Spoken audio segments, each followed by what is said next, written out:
She spent 7 years dressing the most powerful women in Seoul, and not one of them knew her name. Every stitch, every drape, every gown that made editors gasp and cameras flash, all of it hers, none of it credited to her. She was the ghost behind the label, the hands nobody thanked, the talent nobody saw. Until the night she walked into the wrong party, in the wrong clothes, surrounded by the wrong people. And the most dangerous man in Seoul looked straight at her like she was the only real thing in the room. This is her story. If this is your kind of story, hit that like button, drop a comment with the city you're watching from. I want to see exactly how far this story travels. Now let's begin. The gown arrived at Kang Jun-seo's private estate on a Tuesday morning, packed in a black garment bag with no logo on the outside and no name on the inside tag, which was exactly the problem. Amara Brooks noticed the missing tag the moment the courier handed the bag back to her outside the delivery entrance. She'd sewn that tag herself the night before. White satin ribbon, hand-stitched in silver thread. Maison Véronique, Seoul. She'd pressed it into the lining at 1:47 in the morning while Veronique Choi stood behind her drinking wine and talking about the editorial spread she was planning to pitch to Vogue Korea. Now the tag was gone. Amara stood in the cold morning air with the garment bag in both hands and stared at the seam where the tag should have been. She didn't say anything. She just breathed through her nose, slow and controlled, the way she'd taught herself to breathe in situations where screaming wasn't an option. Behind her, the driver of the company van was already pulling away from the curb. She hadn't been told to wait for a ride back. That wasn't unusual. She re-zipped the bag, smoothed the front of her coat, and pressed the buzzer beside the service entrance for the second time. The estate was set back from the road behind a wall of pale granite that ran the length of an entire city block in Seongbuk-dong. Old money neighborhood. Old trees. The kind of quiet that didn't exist naturally in Seoul. It was purchased and maintained like everything else in places like this. She could see the upper floors of the main house over the top of the wall. Stone and glass and clean architectural lines that said someone with taste had spent serious money making sure it didn't look like they were trying. The buzzer crackled. A woman's voice, cool and professional. Yes? Amara Brooks. I'm here with the Maison Véronique delivery, the fitting appointment for Madame Kang. A pause. Then, you're early. Yes, I apologize. I wanted to allow time in case any last-minute adjustments were needed. Another pause, longer. Then the gate clicked and swung inward. The path to the service entrance cut around the side of the main house through a garden that was mostly bare in November, the trees stripped down to their bones. Amara walked it quickly, the garment bag over one arm, her kit bag on her shoulder. She was wearing her work clothes, slim black trousers, a fitted gray blazer, low heels that she could actually stand in for 6 hours. Her hair was pulled back. She wore no jewelry except the small gold studs in her ears that her mother had sent from Chicago 3 Christmases ago in a padded envelope, along with a card that said, "You were always meant for big things, baby." Amara kept the card in her kit bag. She didn't know why. It wasn't a good luck charm. It was more like evidence. Of what, she hadn't decided yet. A young woman in a dark uniform met her at the service door and led her through a back corridor into a room that had clearly been set up as a temporary fitting space. Full-length mirror, a portable dress form already adjusted to Madame Kang's measurements, good lighting overhead. Someone had thought about this. Someone had done it right. Amara unzipped the garment bag and lifted the gown free. Even she stopped for a second. She'd been living inside this dress for 11 weeks. She'd drawn the initial sketch on a cocktail napkin in a cafe in Hongdae at 9 in the morning after a night of barely 3 hours of sleep. She'd sourced the fabric herself, a silk organza from a small supplier in Busan that Veronique didn't know existed because Amara had never told her. She'd hand-beaded the upper bodice over the course of 4 separate nights while Veronique was at industry events. She'd rebuilt the back structure twice because the first version didn't move the way she wanted it to move. The dress was the color of deep water just before dark. Navy bleeding into violet, bleeding into the faintest trace of silver at the hem where the light caught the beads. It was formal without being stiff. It had weight, but it breathed. When you put it on, Amara knew, because she'd draped it over a dress form and walked around it for an hour in the studio at 2 in the morning. It made you look like a woman who didn't need anyone's approval. She'd designed it thinking about her own mother, actually. Not that she'd ever say that out loud. She was arranging the gown on the dress form when the door opened. Madame Kang Hye-rin was 71 years old and moved like a woman who had decided decades ago that hurrying was beneath her. She was small, maybe 5'2", with silver hair cut close to her head and a posture so correct it looked deliberate. She was wearing a silk robe over her clothes and reading glasses pushed up onto her forehead, and she stopped in the doorway and looked at the gown for a long moment before she said anything. "Oh," she said quietly. That was all. Just that. But the way she said it made the young woman in the uniform take a small step backward. Madame Kang walked forward and stood in front of the dress form. She reached out and touched the beadwork at the shoulder, not grabbing, just grazing the surface with her fingertips the way you touch something you're not sure is real. "Who made this?" Amara opened her mouth, closed it. The answer she was supposed to give was already lined up and ready. Maison Veronique, Madame Kang. Miss Choi's studio has been working on this piece for the past 3 months, because that was the answer she always gave, the answer that kept her employed, the answer that kept her visa paperwork clean and her studio access intact, and the small wire transfers coming into her Korean bank account on the 1st of every month. Maison Veronique, Amara said. Miss Choi's atelier. I'm the head fitter. I'm here to make sure everything sits correctly for you. Madame Kang looked at her. Not the look of someone who was checking a fact. The look of someone who already knew the answer and was waiting to see which version you'd choose to give her. Head fitter, the old woman repeated. Yes, madam. Madame Kang studied her for another moment, then nodded once and set down her reading glasses on the side table. Let's see how it fits. The fitting took 45 minutes. Amara worked without talking much, which was her habit. She circled the old woman slowly, pinning what needed pinning, releasing what needed releasing. The waist needed a centimeter let out. She'd anticipated that, had left the seam allowance for exactly this reason. The hem was right. The back closure sat exactly where it should. The beading at the shoulder caught the light from the window and sent small fragments of it across the walls. Madame Kang was quiet during most of the process. She watched Amara in the mirror without appearing to watch her. The young staff member stood near the door and looked at her phone. You're American, Madame Kang said at one point. Not a question. Yes, from Chicago originally. How long have you been in Seoul? 7 years. The old woman made a small sound that wasn't quite a word. Do you like it here? Amara was on her knees adjusting the hem at the back. She thought about the question for a second longer than was probably appropriate. I like the work, she said. That's not what I asked. Amara sat back on her heels and looked up at the mirror. Madame Kang was watching her reflection. Some days I love it, Amara said. Some days I feel like a guest who's been here so long everyone forgot to ask if I actually wanted to stay. She didn't know why she said that. She hadn't planned to say anything close to that. Came out flat and honest, and she immediately wanted to put it back. But Madame Kang just nodded, like she'd filed the information away somewhere useful. The dress, the old woman said. Tell me about it. I'm sorry? The design. Tell me what you were thinking when you made it. Amara stood up slowly. She rolled her shoulders once, a private habit, a way of resetting. It's meant to move like water, she said carefully. The structure is rigid enough to hold its shape, but the outer layer is free. So when you walk, it follows you without dragging.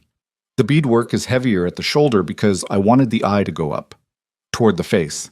She paused, toward the person wearing it, not the dress. Madame Kang was quiet. I wanted it to feel like a statement, Amara continued, quieter now. Not a performance. The old woman looked at her in the mirror for a long time. Miss Choi is very talented, she said finally. Yes, Amara said. She is. Neither of them said anything else.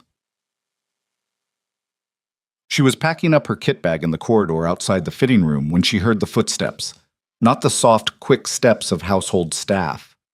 Something heavier, slower, deliberate the way footsteps get when the person making them is used to having space cleared in front of them. Amara was crouching over her bag and didn't look up immediately, which meant that the first thing she registered about Kang Jun-seo was his shoes, black, handmade.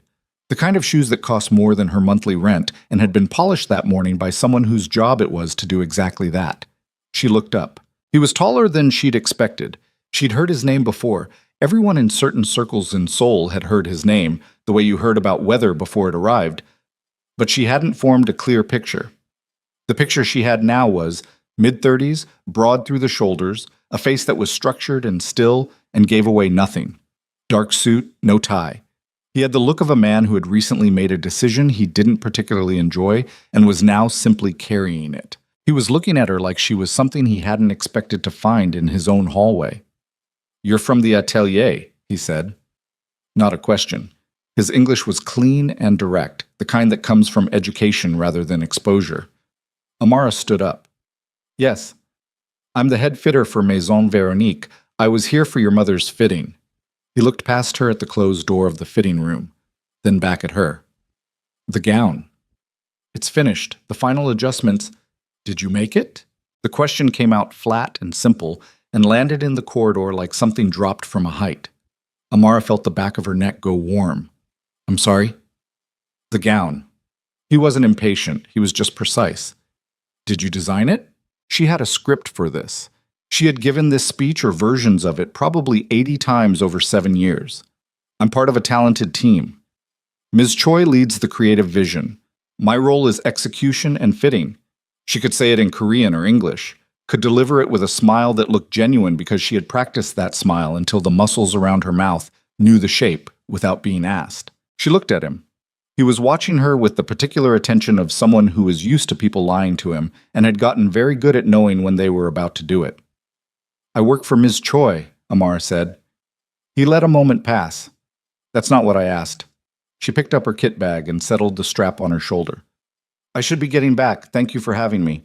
The beadwork on the shoulder. He said it like he was reading from notes.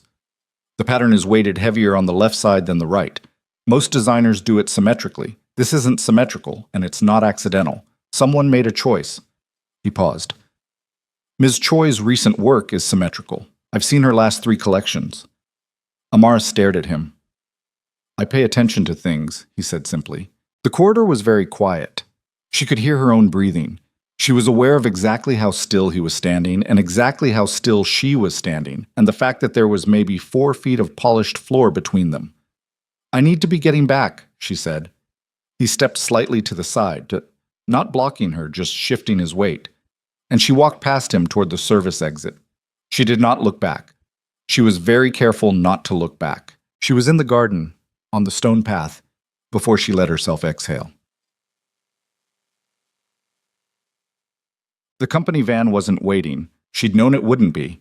She stood at the service gate for a moment and then pulled out her phone and called for a cab and stood in the thin November cold with her kit bag on her shoulder and the garment bag folded over her arm. Empty now, the gown left behind on its form, and tried to slow down whatever was happening inside her chest. He knew. That was the thought she couldn't get past. He knew, or he suspected strongly enough that the difference didn't matter. And he'd asked her directly, which meant he was either testing her or he was the kind of man who didn't see a reason to approach things sideways. Based on what she knew about Kang Jun-seo, which was what everyone in Seoul's fashion-adjacent social world knew, which was that his family's legitimate business interests were substantial and his illegitimate ones were more substantial still, he was probably both. The cab arrived. She got in. The driver asked where she was going, and she gave him the address of the studio in Mapogu without thinking about it, out of habit, because that was where she went at 11 in the morning on a Tuesday. She sat in the back and watched Seoul slide past the window. They passed through Seongbuk and dropped down toward the river, and the city thickened around her. The neon signs and the construction cranes and the delivery scooters and the office buildings with their banks of lit windows. And she felt the specific loneliness of someone who has been somewhere long enough to know the streets, but not long enough to be known by them. 7 years. She'd come here because she'd gotten a job offer from a Korean fashion group right out of school, a 2-year contract that had become a longer-term position at another house, and then another until she'd landed at Maison Veronique 3 years ago and found the thing she hadn't known she was looking for, which was Veronique Choi's creative infrastructure and Veronique Choi's client list, and Veronique Choi's name on the door. The work was real. That had always been real. Amara had grown up watching her mother alter dresses in the back room of a dry cleaner in Pilsen and had understood fabric before she could name what she understood about it. She'd gotten a partial scholarship to a design school in New York and had worked 3 jobs to cover the rest, and had graduated with a portfolio that her professors called technically exceptional and her classmates called quietly, a little resentfully, unfair. She had never been short of talent. She had been consistently short of credit. The cab stopped at a red light and she looked at her phone. No messages from Veronique. The fitting had gone fine. The gown was done. The client had been pleased. The job was complete. There was nothing Veronique needed from her that she hadn't already provided. There was never anything Veronique needed from her that she hadn't already provided. Amara put her phone face down on her knee and looked out the window. The studio occupied the top 2 floors of a narrow building in Mapogu that Veronique had converted 8 years ago, before the neighborhood got expensive. It smelled like fabric and coffee and the faint chemical sharpness of the dry cleaning solvent they used for delicate pieces. There were 3 workrooms and a small client salon at the front, and a private office that Veronique rarely used because she preferred to work from her apartment in Gangnam. Amara had a workstation in the largest room, second from the door, next to the window that looked out over the street. She'd hung 3 of her own sketches above the station, not credited, just framed, technically decorative, because she needed to see them while she worked. None of the other staff had ever asked whose drawings they were. Veronique had glanced at them once and said they had good energy. She dropped her bags and sat down and looked at the current project on her work table. A gown for the wife of a technology executive, pale gold silk, intricate seaming at the bodice. She'd started the pattern 2 weeks ago. The design was hers. It was always hers. Minji, the junior cutter, appeared in the doorway. She was 24 and deeply shy, and had the best eye for proportion Amara had seen in someone that young. How was the Kang fitting? Fine. Went smoothly. Madame Kang is scary, Minji said conversationally. She's not scary. She just doesn't perform warmth. She doesn't feel. Minji considered this. What's the difference? One of those is a character flaw. The other one isn't. Minji nodded like she was logging the information for later and disappeared back to her station. Amara looked at the gold silk on her work table. She picked up her scissors. She set them down again. Her phone buzzed. A number she didn't recognize. She almost ignored it. She picked it up. The text was short. This is Kang Jun-seo. My mother's birthday celebration is Saturday evening at the family estate. She would like you to attend. Dress code is formal. A car will be arranged. Please confirm by Thursday. Amara read it twice. Then she set the phone down on the work table very carefully, the way you set down something that might break. She sat there for a long moment with the gold silk in front of her and the sketches on the wall above her and the sounds of the studio around her, the hiss of the iron press in the next room, the low voices of the other staff, the distant traffic from the street below. Her phone buzzed again. Same number. She insisted. I'm passing on the message. Amara almost smiled. Almost. She picked up her scissors, found her mark on the silk, and began to cut. She didn't tell Veronique about the invitation. She wasn't sure why she made that choice. It wasn't strategy, exactly. It wasn't fear. It was something quieter. A small, stubborn decision to keep one thing to herself for a change. The fitting had been hers. The dress had been hers. The moment in that corridor had been hers. She could let the rest of it go, the way she always let the rest of it go, but she was going to keep Saturday.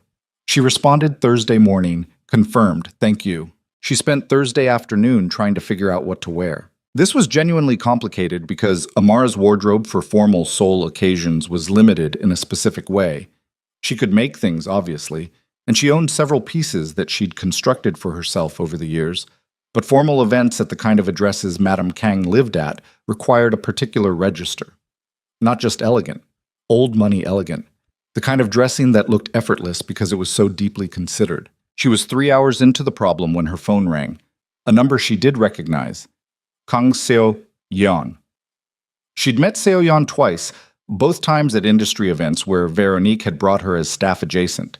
Seo-yeon was Jun-seo's cousin, a fact she deployed in conversation frequently, and she moved through Seoul's fashion and society circles with the specific energy of someone who had decided early that being adjacent to power was the next best thing to having it. She was not particularly warm, but she wasn't openly hostile either. She was the kind of person who kept you at exactly the distance most useful to her. Amara picked up. Hello? Amara. Seoyeon's voice was smooth, a little too smooth. I heard you're coming to Aunt Hye-rin's dinner Saturday. Yes. Madame Kang was kind enough to invite me. Of course she was. She loved the gown. A small, gliding pause. I'm calling because I want to make sure you're not stressed about the evening. These Kang family dinners, they look intimidating from the outside, but they're really very casual, family-focused, intimate. Nothing like what you might be imagining. Amara listened. Honestly, it's just immediate family and a few close friends. Very low-key. Aunt Hye-rin prefers it that way for her personal celebrations. You'd be completely overdressed in anything formal, something comfortable. Smart casual, really. Jeans are totally fine. She genuinely hates when people make it into a production. Amara was quiet for a moment. Smart casual, she repeated. Exactly. You'll feel much more comfortable that way. Trust me, showing up in a gown when everyone else is in jeans would be so awkward.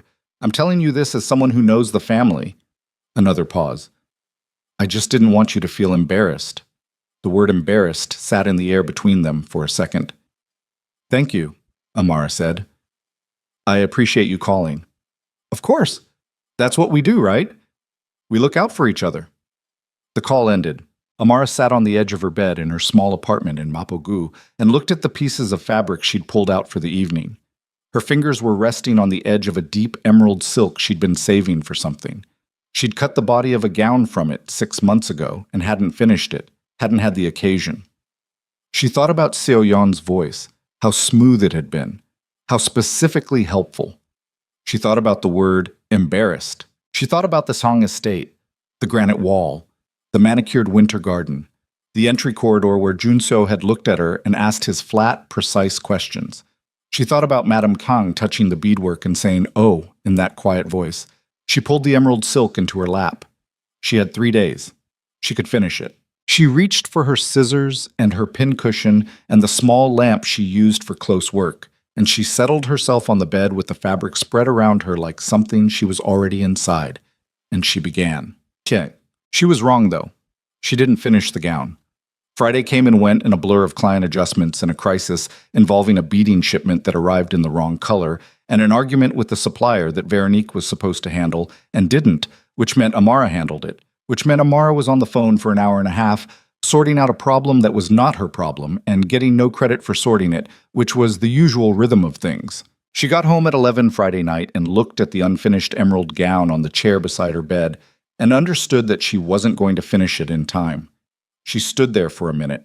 Then she changed into her oldest work jeans, a fitted white blouse she'd tailored herself so it sat exactly right, and her good boots. She pressed the blouse carefully. She did her makeup with the same care she brought to fine work. Not heavy, just deliberate. She put on the gold studs from Chicago. She looked at herself in the mirror. Fine. She looked fine. She thought about calling Seoyeon back and asking more questions. She decided not to. She went to bed. Saturday evening. The car Junseo had arranged was a black sedan, quiet and expensive, and it collected her at 6:30 from the street in front of her building. The driver was professional and silent, and she appreciated both qualities. The drive to Seongbuk-dong took 20 minutes. The sky was clear, and the city had gone purple dark around the edges, and the lights were coming on across the Han River, and she sat in the back of the car with her hands folded in her lap and thought about nothing particularly, the way she sometimes did before situations she'd decided to walk into without a full plan. The estate gates were open when they arrived. Not the service gate this time. The main gate, wrought iron between stone pillars, flanked by small lights. The drive curved up through the garden, less bare-looking at night, the trees lit from below, something almost theatrical about it, and curved again toward the front of the house. There were cars parked along the drive, expensive cars, plural. Amara looked at them. She felt the first pull of something in her stomach. The driver opened her door and she stepped out and heard it before she saw it, the sound of a gathering. Not intimate, not low-key. The particular hum of a formal event, voices layered over music, layered over the clink of glassware, coming through the tall windows of the house and through the open double doors at the front, where a man in a dark jacket was taking coats. She stood on the stone steps and looked through those doors. Ballroom, chandeliers, women in gowns that cost more than her monthly salary, men in suits that probably cost more than that. Diamonds catching light in every corner, staff moving through the room with trays, a string quartet somewhere she couldn't see, 200 people, minimum. Smart casual. Amara stood on the steps in her jeans and white blouse and her good boots, with the cold November air moving past her shoulders, and she understood exactly what had happened. The understanding arrived clean and complete, without any of the stages people usually go through. The denial, the hope that she'd miscalculated. No. This was what it was. She'd been set up. The man at the door looked at her, not rudely, just with the very slight hesitation of someone processing something unexpected. She thought about leaving. She ran through the sequence, turn around, get back in the car, go home, call it a misunderstanding, put it behind her. She was very good at putting things behind her. She had years of practice. Then she thought about the emerald gown on the chair beside her bed. She thought about 7 years of her name not being anywhere. She thought about Seo Yeon's voice. I just didn't want you to feel embarrassed. Amara Brooks straightened her spine, lifted her chin by exactly the amount required, and walked through the doors into the blazing light of the Kong family ballroom.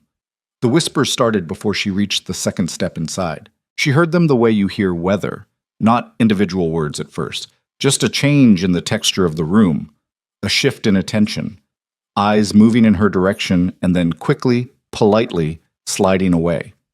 She kept walking, slowly, because she had learned a long time ago that the worst thing you could do in a room full of people who wanted to watch you crumble was to hurry.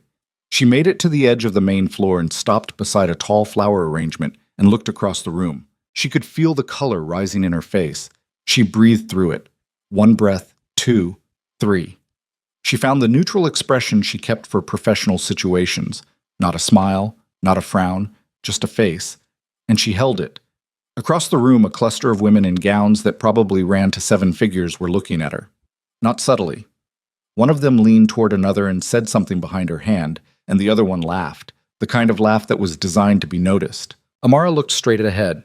She was aware that she was standing in $200,000 worth of room in jeans and a blouse, that every woman within 20 meters was in a formal gown, that people were staring, and that the staring was the point.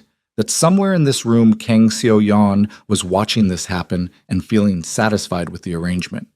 She breathed, and then the room shifted again, in a different way, a different kind of attention. Quieter, more concentrated, the way a room gets when someone with authority enters it. Amara turned her head toward the main entrance of the ballroom. Kang Jun-seo walked in with his mother on his arm. Madame Kang was wearing the gown. Her gown. Under the chandeliers, the deep watercolor of it came alive. Navy bleeding into violet, bleeding into silver at the hem, and the beadwork at the shoulder catching light the way she'd designed it to catch light, sending small fragments of brightness across the walls and the faces of the people near her.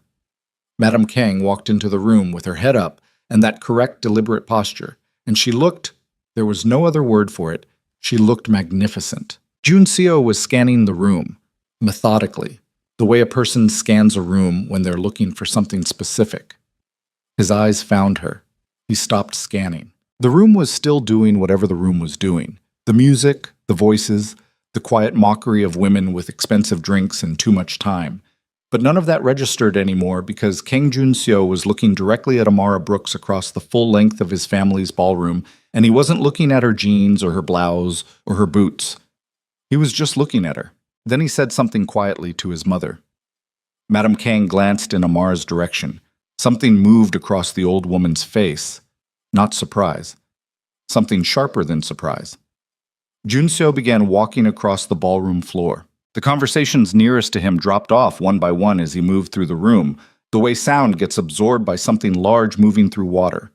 People stepped aside without being asked. His path was direct and unhurried, and it led straight to the corner where Amara was standing beside the flower arrangement in her jeans and her white blouse. He stopped in front of her. She looked up at him. He looked down at her. "You came," he said. "I was invited," she said. He looked at her for a moment. "My cousin called you." It wasn't a question. She let the silence confirm it. Something crossed his face, brief, controlled, and completely cold. Then it was gone. "Come with me," he said. "I'm fine where I am." "I know." He didn't move. "Come with me anyway." Amara looked at him.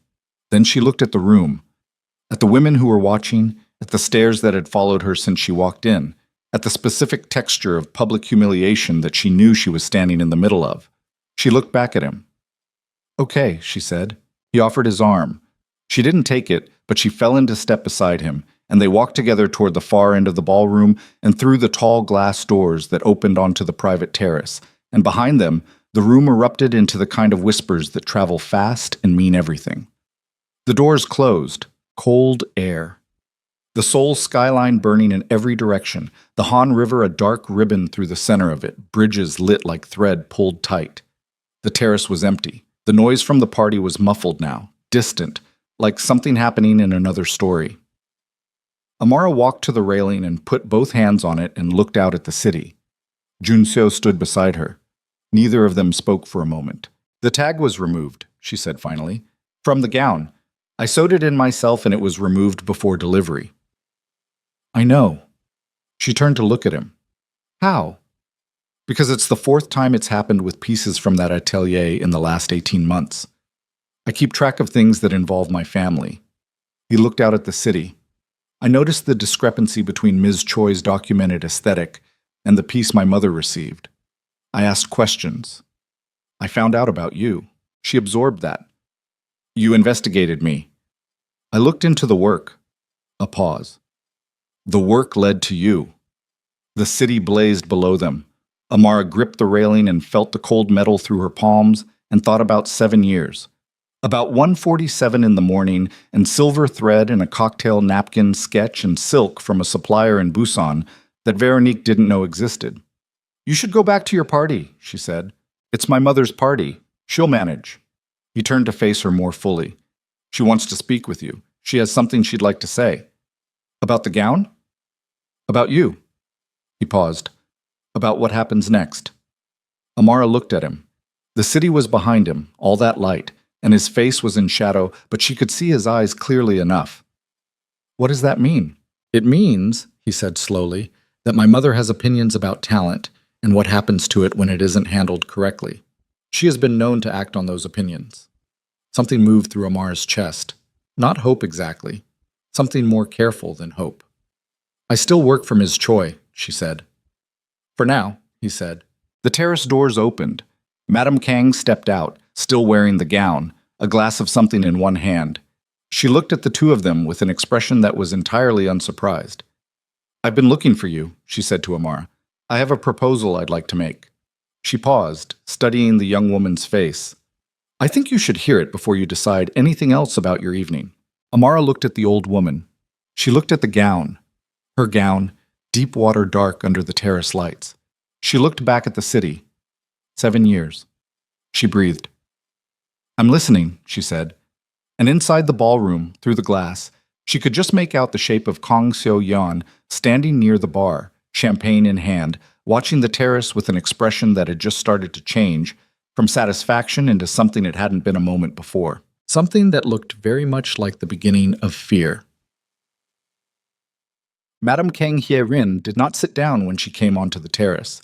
She stood with her back to the city and her champagne glass held loosely at her side, and she looked at Amara the way she'd looked at the gown in the fitting room, not assessing, exactly, more like confirming something she'd already decided.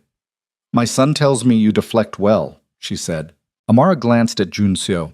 He was leaning against the railing with his arms crossed, looking out at the river, giving no indication that he was part of this conversation or intended to be. "I answer questions honestly," Amara said. "You answer them carefully. That's different." Madame Kang took a small sip of her champagne. "I've been in rooms with careful people my entire life. I married one. I raised one." A pause. "Careful people survive, but surviving and living are not the same thing." The city hummed below them. Somewhere inside, the string quartet had shifted to something with more tempo. "You designed the gown," Madame Kang said. Not a question, the same flat certainty her son used. Amara held the old woman's gaze. "Yes." "Every part of it." "Yes." "The fabric sourcing." "Yes." "The beadwork." "Yes." Madame Kang nodded once slowly. "How long has this been the arrangement? Your work, her name?" Amara's jaw tightened slightly. 3 years at Maison Veronique. Before that, 2 other houses. Different degrees of... She stopped, found a cleaner word. Different arrangements. 7 years, Madame Kang said quietly. Yes. The old woman looked down at her champagne for a moment. When she looked up, something in her face had settled into a kind of hard, particular clarity. I want to invest in your work, directly, under your name. A proper launch, studio space, production budget, PR infrastructure, introductions to the right buyers. She paused. I've done this before with 2 other designers. Both of them are now showing in Paris. Amara's hands tightened on the railing. I don't make this offer lightly, Madame Kang continued. And I don't make it twice. I'm telling you this not to pressure you, but because I think you've spent enough years in situations where people withheld information to keep you uncertain. She looked at her directly. So, what's your first question? Amara breathed. There were about 15 questions lined up behind her sternum, but the first one out was the honest one. Why me? You've seen one gown. I've seen 7 years of work credited to 3 other people, Madame Kang said. My son is thorough when he investigates something. She glanced at Junso briefly, something almost warm in it. I've seen your portfolio, the real one, the one that doesn't exist anywhere with your name on it. Amara went very still. My son's people are also thorough, the old woman added simply. Junso said nothing. He was still looking at the river. Amara turned to face him. You pulled my work. He looked at her then. Sketches, pattern records, fitting notes, things that exist in studio archives with other people's signatures on them. A beat. Things that have a consistent hand behind them that doesn't match the hand of the person claiming them. That's... She stopped. Legal? He said. Mostly. Ethical? The corner of his mouth moved slightly. Arguably. You went through Veronique's files. I went through records that document work done in a studio my family has paid a significant amount of money to over the past 4 years. His voice stayed level. I wanted to understand what we were actually paying for. Amara turned back to the city. Her pulse was doing something she didn't entirely trust. She'd spent 7 years making herself small in professional spaces. Not invisible. She was never invisible. She was too tall and too black and too American for invisible in Seoul's fashion industry, no matter how much she'd tried to keep her head down. But small. Contained. Careful, the way Madame Kang had said.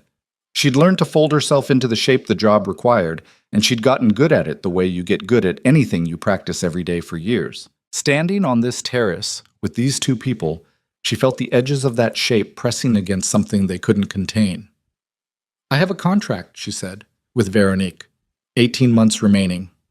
Contracts can be addressed, Madame Kang said. She'll fight it. Let her. No hesitation, just that. Amara looked at the old woman. You don't know Veronique Choi. I know what she is, Madame Kang said. I've known women like her my entire life. Talented enough to build something, not talented enough to sustain it without taking from others. She paused. She'll fight until the fight costs more than it's worth. Then she'll stop. From inside the ballroom, the doors opened a few centimeters and a staff member appeared. He looked at Junseo and gave a small, precise nod. Junseo pushed off the railing. Your guests? Amar said. My mother's guests. He looked at her. Think about what she's offered. Not tonight. Tonight you've had enough thrown at you. But this week. Junseo. Madame Kang's voice carried a specific note of maternal warning. I'm not pressuring her, he said. I'm giving her a timeline. He looked at Amara one more time. You can stay on the terrace as long as you want, or you can come back inside. Either way, a car will take you home whenever you're ready. He went back inside. Madame Kang stayed a moment longer. She looked out at Seoul, at her city, which it clearly was in some fundamental way, the way a city belongs to people who have survived it long enough. And then she looked at Amara. The gown is the finest piece I've worn in 20 years, she said. That's not flattery. I don't flatter people. She set her champagne glass on the railing. Come inside when you're ready. I want to introduce you to some people. She went back inside. Amara stood on the terrace alone. The city burned below her. She stayed there for 6 minutes. She counted them. She went back in. The room hit her again. The sound, the light, the weight of all that assembled wealth and proximity to power. But it hit differently this time. She was still wearing jeans, people still noticed, But something had shifted in the geometry of the room, and she felt it immediately, the way you feel a change in air pressure before weather arrives. Madame Kang was standing near the center of the room with a cluster of people around her. 4, 5, 6 of them. The kind of people who stood in the center of rooms because that's where they naturally ended up. She saw Amara enter and did something deliberate. She raised her voice slightly and said, in the particular carrying tone of someone who has decades of practice being heard in crowded rooms, "Here she is, the woman responsible for this gown." The cluster turned. Amara walked toward them because she had no other option. She was introduced to people whose names she recognized from newspapers and from the kind of conversations that happened at industry events when people thought she wasn't paying attention. A deputy minister, the CEO of a cosmetics conglomerate, a woman who ran one of the 3 largest modeling agencies in Korea, a fashion editor whose opinion in this country worked like weather. You could plan around it or be destroyed by it, but you couldn't ignore it. Each one of them looked at Amara's outfit when they shook her hand. None of them said anything about it, which was its own kind of commentary. But Madame Kang kept talking about the gown, about the construction, about the specific qualities that set it apart. And the way she talked about it made something shift in each of those faces, one by one. The fashion editor, whose name was Park Sun-young, and who had the energy of someone who had seen every variety of industry hustle and was largely bored by all of them, looked at Amara with new attention. "The beadwork is yours?" "Yes." "The sourcing?" "Yes." "The line of the bodice? The way it doesn't compress at the waist, but still reads structured? That's a cut decision." "The seam placement?" Park Sun-young looked at her for a long moment. "What's your background?" "Design school in New York, then Korea for 7 years." "Where in Korea?" 3 houses. Most recently Maison Veronique." Something flickered across the editor's face. Not surprise, recognition, maybe. The particular recognition of someone who had suspected a thing for a while and just received confirmation. "Veronique Choi is very talented," the editor said. "Yes," Amara said. "She is." Park Sun-young looked at her steadily. "But not this talented." Amara said nothing.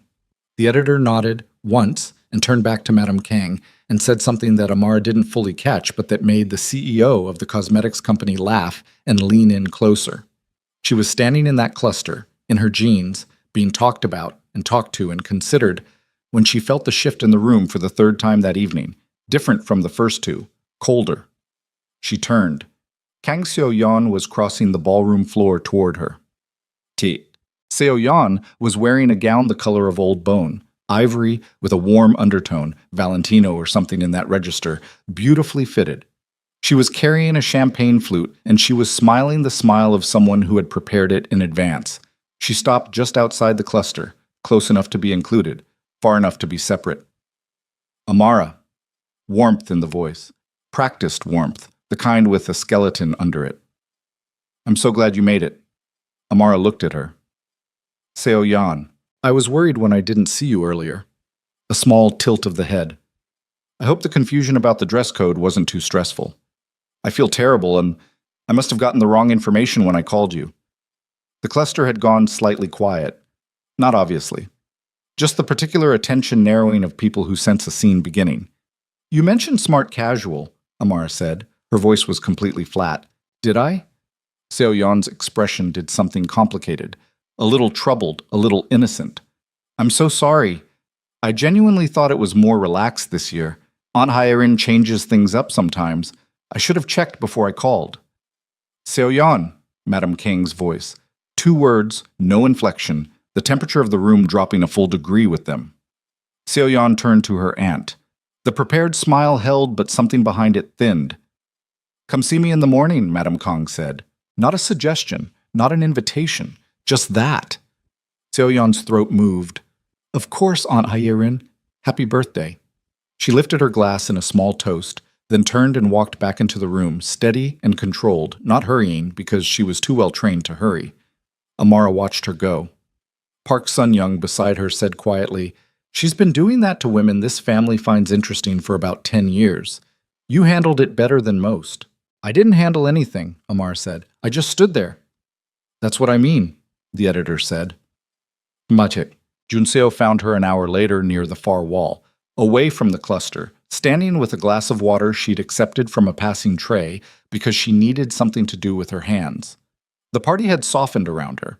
Not warmly, exactly, but the specific attention she'd attracted when she walked in had redistributed itself to other targets. People had moved on. That was the mercy of rooms like this. They had short memories for individuals and long ones for narratives. He came and stood beside her without ceremony. Seo-yeon apologized, he said. She performed an apology, Amara said. A pause. Yes. What happens to her? That's between her and my mother. He looked out at the room, and between her and me, eventually. The quiet between them was a specific kind of quiet, not uncomfortable. More like two people who had each been in a lot of loud rooms and had independently reached the same conclusion about noise. The editor, Amara said, Park Sun-young. What about her? She said something to your mother after we spoke. What did she say? He considered not answering. She could see him consider it. Then, she said she'd been wondering for 2 years who was actually behind the work coming out of Maison Véronique. She said if you're starting something independent, she'd like an early conversation. Amara looked down at her water glass. That's one conversation, Junseo said. There were 6 people standing in that cluster. All 6 of them have my mother's number. She'll be getting calls this week. He paused. She'll pass them to me and I'll pass them to you. You're very certain this is going to happen. I'm certain that talent in the right room with the right visibility produces a specific outcome. He looked at her sideways. I've watched it happen. I've also watched what happens to talent that stays in the wrong room too long. Something shifted in his voice. Not quite personal, but close. It gets used up. Amara was quiet. You're not used up, he said. But you're close. She turned to look at him fully. He met her eyes without flinching. He had the look of someone who was used to saying difficult, true things and had stopped apologizing for it. You don't know me, she said. No, he agreed, but I know the work. And the work is... He stopped, started again. The work is not the work of someone who should be invisible. The party moved around them. The string quartet had stopped and something else had started, something with more weight to it, and the room had shifted its posture accordingly. People looser now, later in the evening, the formal structure softening at the edges. I need to think, Amara said. I know. I'm not going to make a decision about my career in a ballroom in jeans. I wouldn't trust you if you did, he said. She almost laughed. Almost. It stopped somewhere in her chest. The car is whenever you want it, he said. He stepped back, creating space. Thank you for staying. I almost didn't. I know that too, he said. Then he walked back into the party and was absorbed by it, and Amara stood by the far wall with her water glass and looked at the room and felt the evening settling into her bones with a weight that was going to take some time to sort through. So, she was at the studio by 8 Monday morning. She told herself she was going in early to work. She was not going in early to work. She was going in early because she needed to see the space, her station, her sketches on the wall, the gold silk on the work table, before she made any decisions. She needed to be inside the physical reality of her actual daily life and not the strange, pressurized atmosphere of Saturday night. Minji wasn't in yet. The other staff wouldn't arrive until 9. The studio was quiet and gray with early light and smelled like itself, fabric and coffee and the faint solvent chemical sharpness that she'd stopped noticing years ago. She sat at her station and looked at her hands.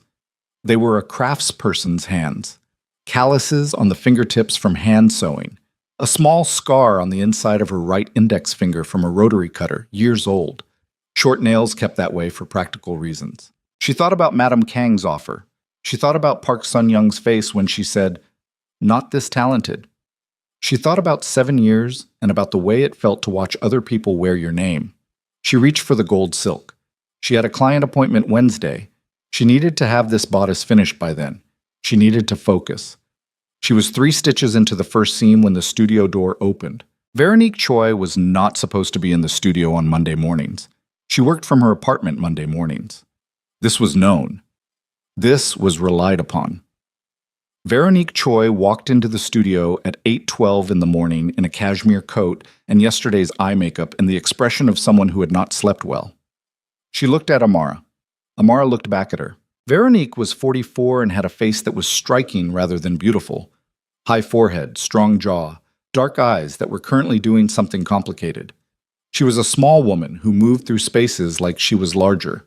She'd built Maison Veronique from a single rented room in Hongdae, and she knew how to work, and she genuinely understood proportion and color and the architecture of clothing. She was also someone who had spent 3 years putting her name on Amara's work, and standing in the same room with her this early on a Monday, that fact occupied a lot of the available space.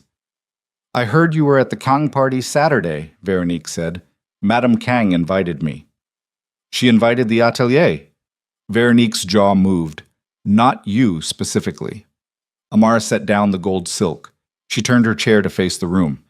"She invited me specifically. I can forward you the message." Veronique's expression shifted. Something moved through it. Surprise, then recalculation, then something that landed closer to alarm than she probably wanted to show. "Why would she invite you specifically?" "Because she wanted to." "Amara."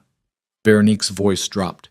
She came further into the room and stopped by the cutting table, keeping distance between them, and Amara recognized the blocking. She'd seen this before, Veronique positioning herself behind something solid when she felt a conversation going somewhere she hadn't prepared for. "What happened at that party?" "I met some people. I had a conversation with Madame Kang." "What kind of conversation?" "The kind where she spoke and I listened." Veronique's hands moved to the edge of the cutting table, her fingers pressed down on it. "She's a Kang. Their family has fingers in half the business infrastructure of this city. If she's interested in the atelier—" "She's not interested in the atelier," Amara said. The room went quiet. Veronique looked at her. Amara held the look without blinking. Something was happening between them. The specific tension of a thing that had been unspoken for years beginning the very slow process of becoming spoken. "What did she say to you?" Veronique asked. Quieter now. "She made me an offer." The silence had weight. Veronique's knuckles were pale against the cutting table. "For you individually?" "Yes." Veronique let out a breath through her nose. She looked at the cutting table. She looked at the window. She looked at the sketches on the wall above Amara's station, and Amara watched her look at them, watched her face as she processed what she was seeing, and understood from the processing that Veronique had never actually looked at them before, had never asked, had simply not engaged with the question of what they were or whose they were, because engaging with that question would have required engaging with a larger one. "Those are yours," Veronique said. Not a question. "Yes." "They're good." "I know." Veronique looked at her. There was something in the woman's face that Amara had not seen there before. Something that wasn't quite guilt and wasn't quite anger. Something that lived between those two things. In the uncomfortable territory where people end up when they've been doing something they knew wasn't right and have just run out of room to keep not knowing it. "I can give you more credit," Veronique said. "Publicly. In the next collection materials. I can list you as lead designer. Co-designer. We can restructure how the work is attributed." "Will my name be on the work?" Amara asked. Veronique stopped. "Not co-designer, not lead designer under the Maison Veronique label." Amar's voice was steady, steadier than she expected. "My name, on the work. Will Amara Brooks be the name on the garments I create?" The silence lasted 4 seconds. Amara counted them. She watched Veronique's face cycle through the answer before the woman said a word. She watched her almost say yes. She watched her stop. She watched her calculate what yes actually meant, what it cost, what it undid, what version of herself it required her to stop being. "It's complicated," Veronique said. "It's a yes or no question." "The brand infrastructure, yes or no?" Veronique looked at the cutting table. She looked at the window. She looked at her own hands on the table's edge. She didn't answer. The studio was very quiet. Outside, the street was beginning to wake up. A delivery truck, voices, the distant percussion of the city coming to life. Amara turned back to her work table. She picked up the gold silk. She set it down again. She thought about the emerald gown on the chair beside her bed and the finished version of it she'd seen so clearly in her mind. The version she'd carry out of this building on her own body, on her own terms, the first time she walked through a door as herself and not as anyone's head fitter. She thought about Madame Kang saying she'll fight until the fight costs more than it's worth. Then she'll stop. She thought about Park Sun-young saying, "Not this talented." She thought about Jun Seo standing beside her at the railing, saying the work is not the work of someone who should be invisible. And she thought about the silence that was still sitting in the room between her and the woman who had taken 7 years of her name and replaced it with another one. The answer was already decided. It had been decided for longer than she'd been willing to admit. She stood up. She reached for her kit bag, her coat on the hook beside the door. She felt Veronique watching her and didn't look at her yet, because she needed the next 30 seconds to make sure her face was doing what she wanted it to do. Not angry, not broken, not performing anything, just clear. She pulled on her coat. She picked up her bag. She looked at Veronique. "I'll have my formal resignation on your desk by end of day," she said. Veronique stared at her. "Amara? 3 weeks' notice as per the contract. I'll complete the Wednesday appointment and the park fitting next week. After that, I'm done." "You can't just—" Veronique pushed off the table. "You have 18 months remaining on your contract. You can't walk out of here and go work for whoever she—" "I'm not going to work for anyone," Amara said. "I'm going to work for myself." The words landed in the studio like something she dropped from a height. Simple. Irrevocable. She walked to the door. "The Kong family," Veronique said behind her, voice sharp now, the calculation fully visible. "You think you understand what you're getting into? What his family is? What the people around him are?" Amara stopped with her hand on the door. She didn't turn around. "Madame Kang believes in my work," she said. "That's what I'm getting into." She opened the door and walked out. The street hit her. Cold air, city noise, the ordinary bright Monday morning of Mapo-gu carrying on without any awareness of what had just happened on the second floor of a narrow building above it. She stood on the sidewalk for a moment and breathed. Her hands were shaking slightly inside her coat pockets. She pressed them flat against her thighs.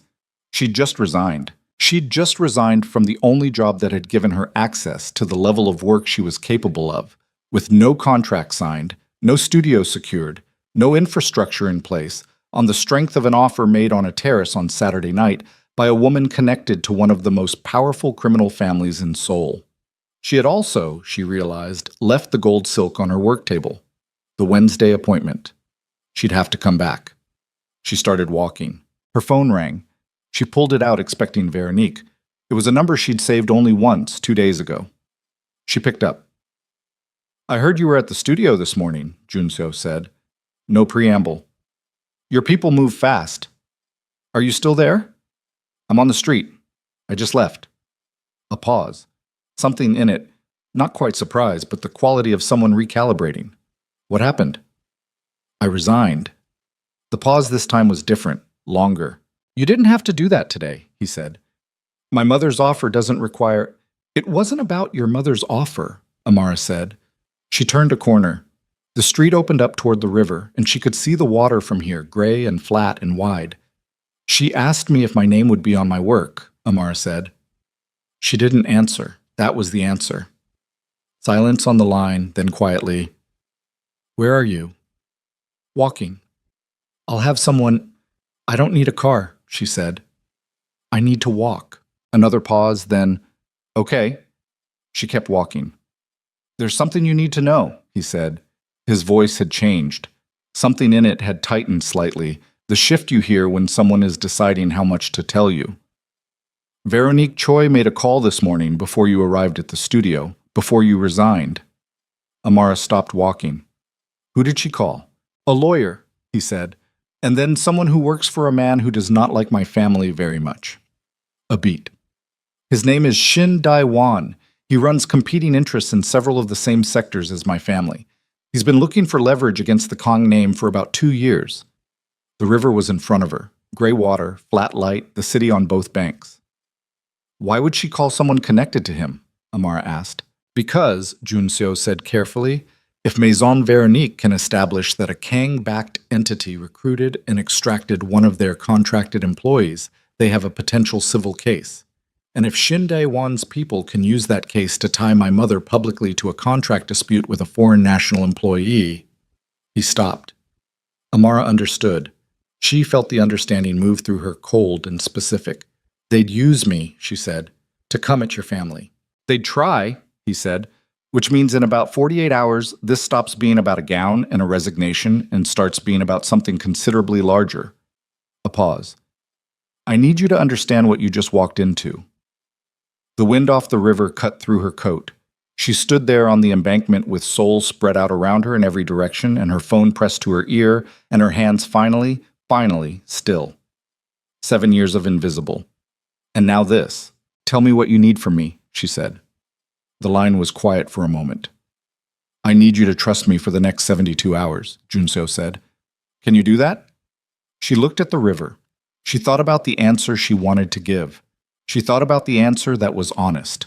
I don't know you well enough to trust you, she said, but I trust what your mother said on that terrace. And I trust that whatever is about to happen, I'd rather face it knowing about it than the way I've been doing things for 7. The call dropped. Not signal loss. The kind of cut that has a different quality to it.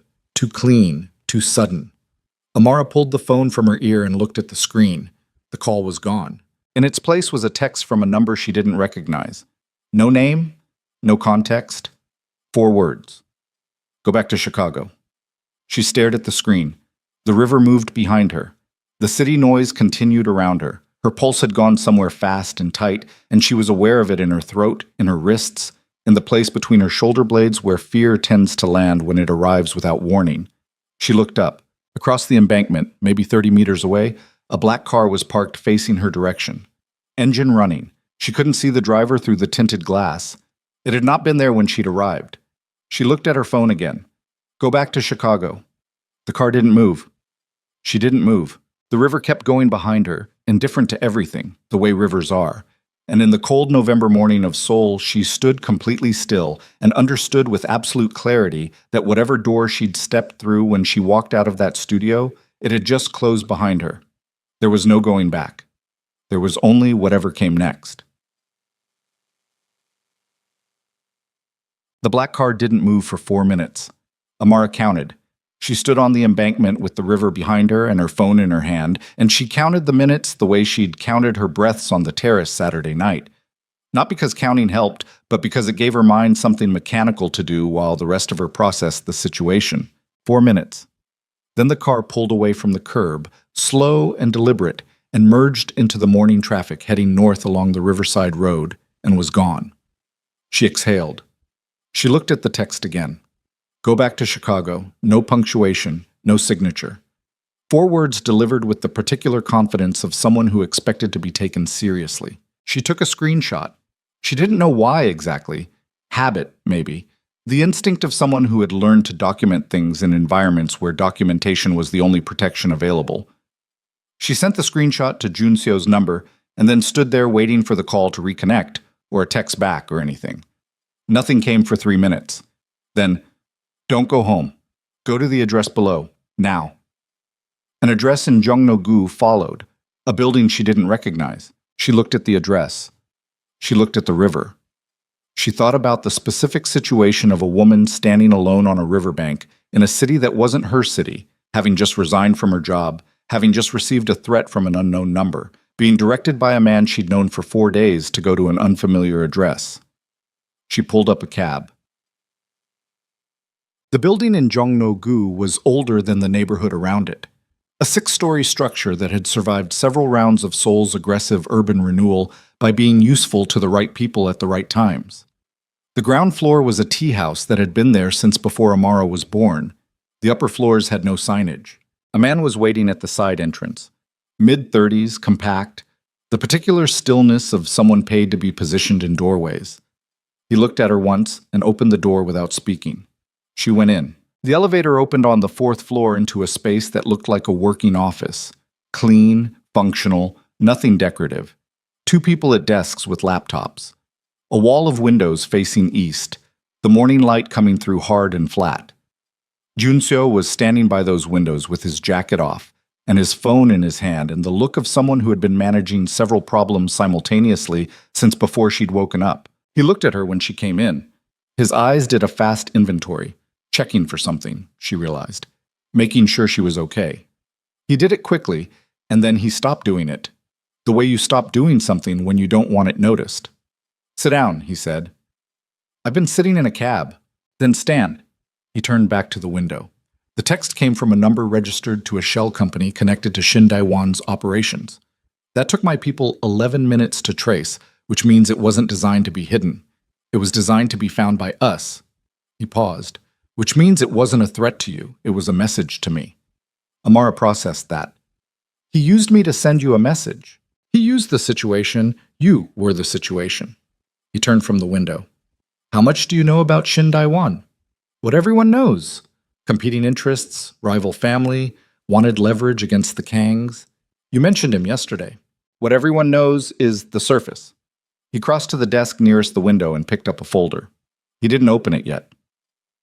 Shin Dae-won and my father were partners 22 years ago, before I took over the family's operations. They built the foundation of what both families control now, together. He paused. Then my father discovered Shin had been moving money through their shared infrastructure in ways my father hadn't authorized, exposing operations, making them visible to people who should never have known they existed. What happened? My father ended the partnership. Junso's voice stayed flat. Shin lost significant assets in the restructuring. He's been waiting for a way back in, or a way to damage us, since then. He set the folder down. 2 years ago, he started buying influence in the fashion and luxury sector, specifically targeting businesses that had Kang family investment or client relationships. Amara was very still. Maison Veronique, she said. Junso looked at her. He's been funding Veronique, Amara said. It wasn't a question. The understanding was arriving piece by piece, each one cold and specific. That's why she called someone connected to him this morning. She wasn't reaching out. She was reporting in. Junseo was quiet for a moment. Then, we believe Shin made contact with Veronique Choi approximately 14 months ago.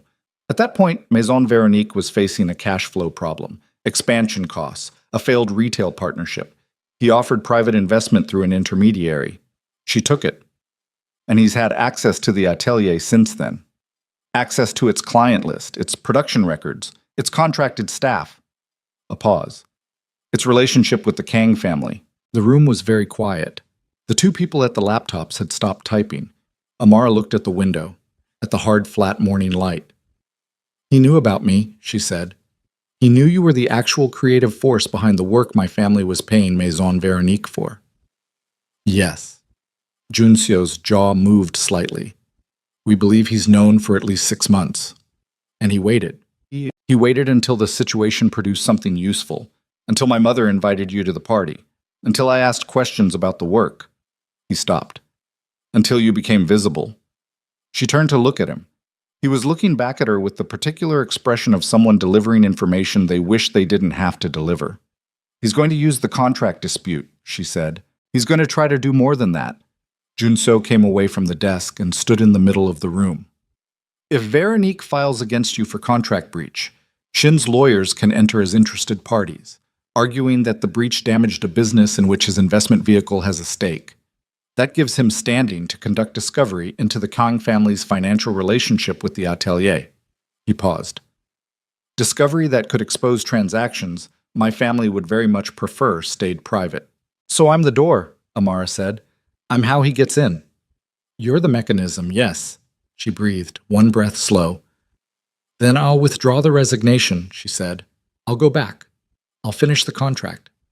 You can't. Why? Because Veronique Choi is filing the breach claim regardless. His voice was direct. She filed the initial paperwork this morning, 40 minutes after you left the studio. He looked at her steadily. Withdrawing the resignation at this point doesn't stop the legal action. It just makes you appear unstable, which gives their lawyers more material. Amara stared at him. She filed before I'd even been gone an hour, she said. The paperwork was already prepared, Junseo said, before you arrived at the studio this morning. The information landed somewhere deep and bad. Amara's hands found the back of a chair and pressed down on it. The wood was solid under her palms, and she needed that, needed the physical certainty of it. She knew I was coming in, Amara said. She was there at 8 in the morning because someone told her I was going to resign. Or she came in to provoke it, he said. Either way, the outcome was prepared for in advance. Who told her?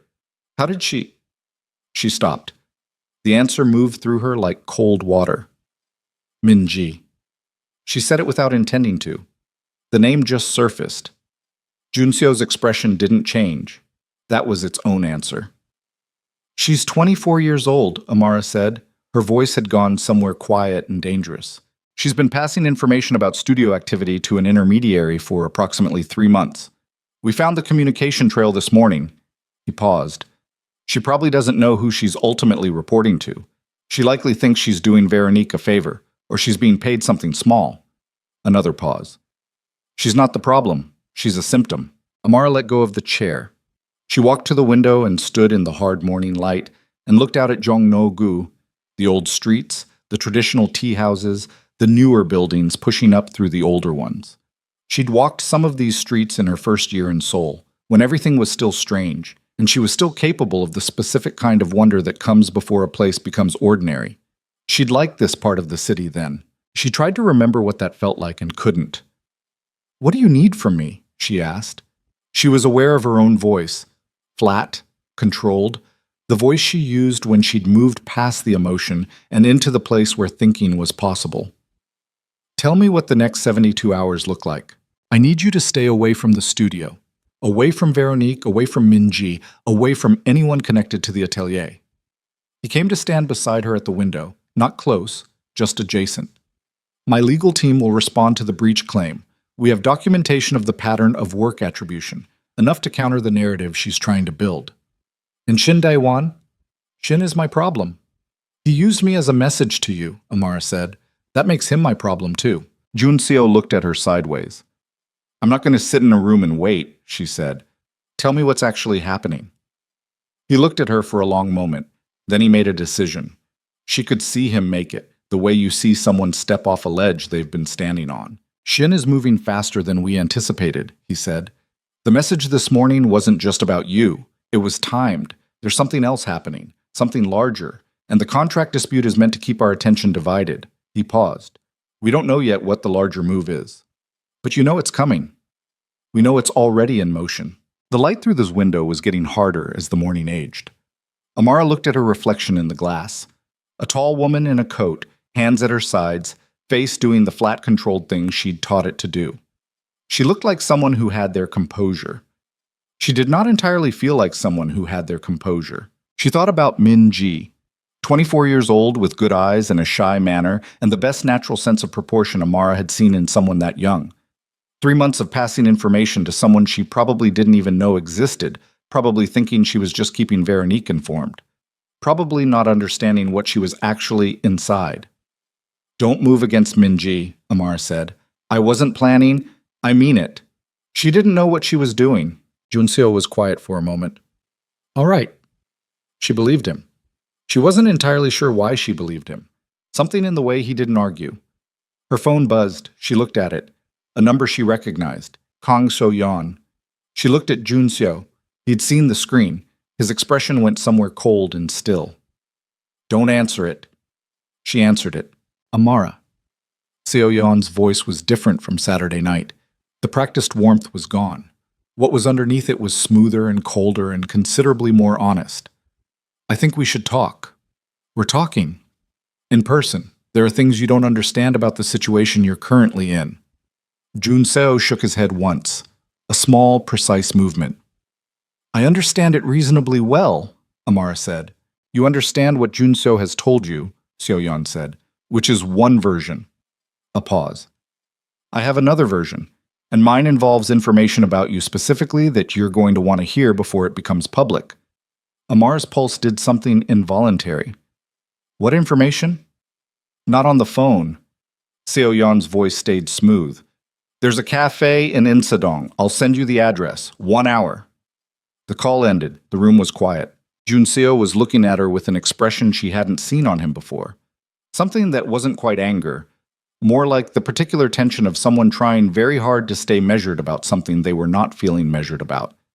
"Don't go," he said. "She has something. She's working with Shin." "I don't know that," Amara said. "I do." "Then come with me." "That's not what you want," Amara said. "I understand that.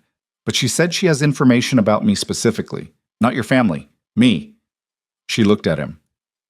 "If there's something about me being used in whatever this is, I need to know what it is before your lawyers start making moves I don't have the context for."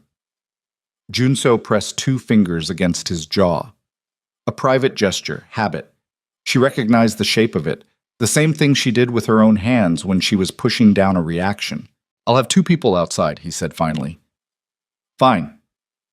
If she says anything about meeting again, about documents she wants you to sign, about any agreement, I'm not signing anything. If she asks you to leave the cafe, I'm not going anywhere with her."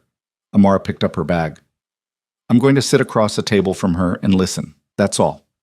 He looked at her. "I've been listening to people in rooms my entire career," she said. "I'm very good at knowing when someone is lying to me. And when they're not?" She paused at that. "That too," she said. The cafe in Insadong was the kind of place that had survived 20 years of neighborhood changes by serving very good tea to people who needed somewhere quiet to say difficult things. Small rooms, low ceilings, the particular hush of a space that had absorbed a lot of conversations. Seo Yan was already there when Amara arrived, at a corner table away from the windows, both hands wrapped around a cup of something hot.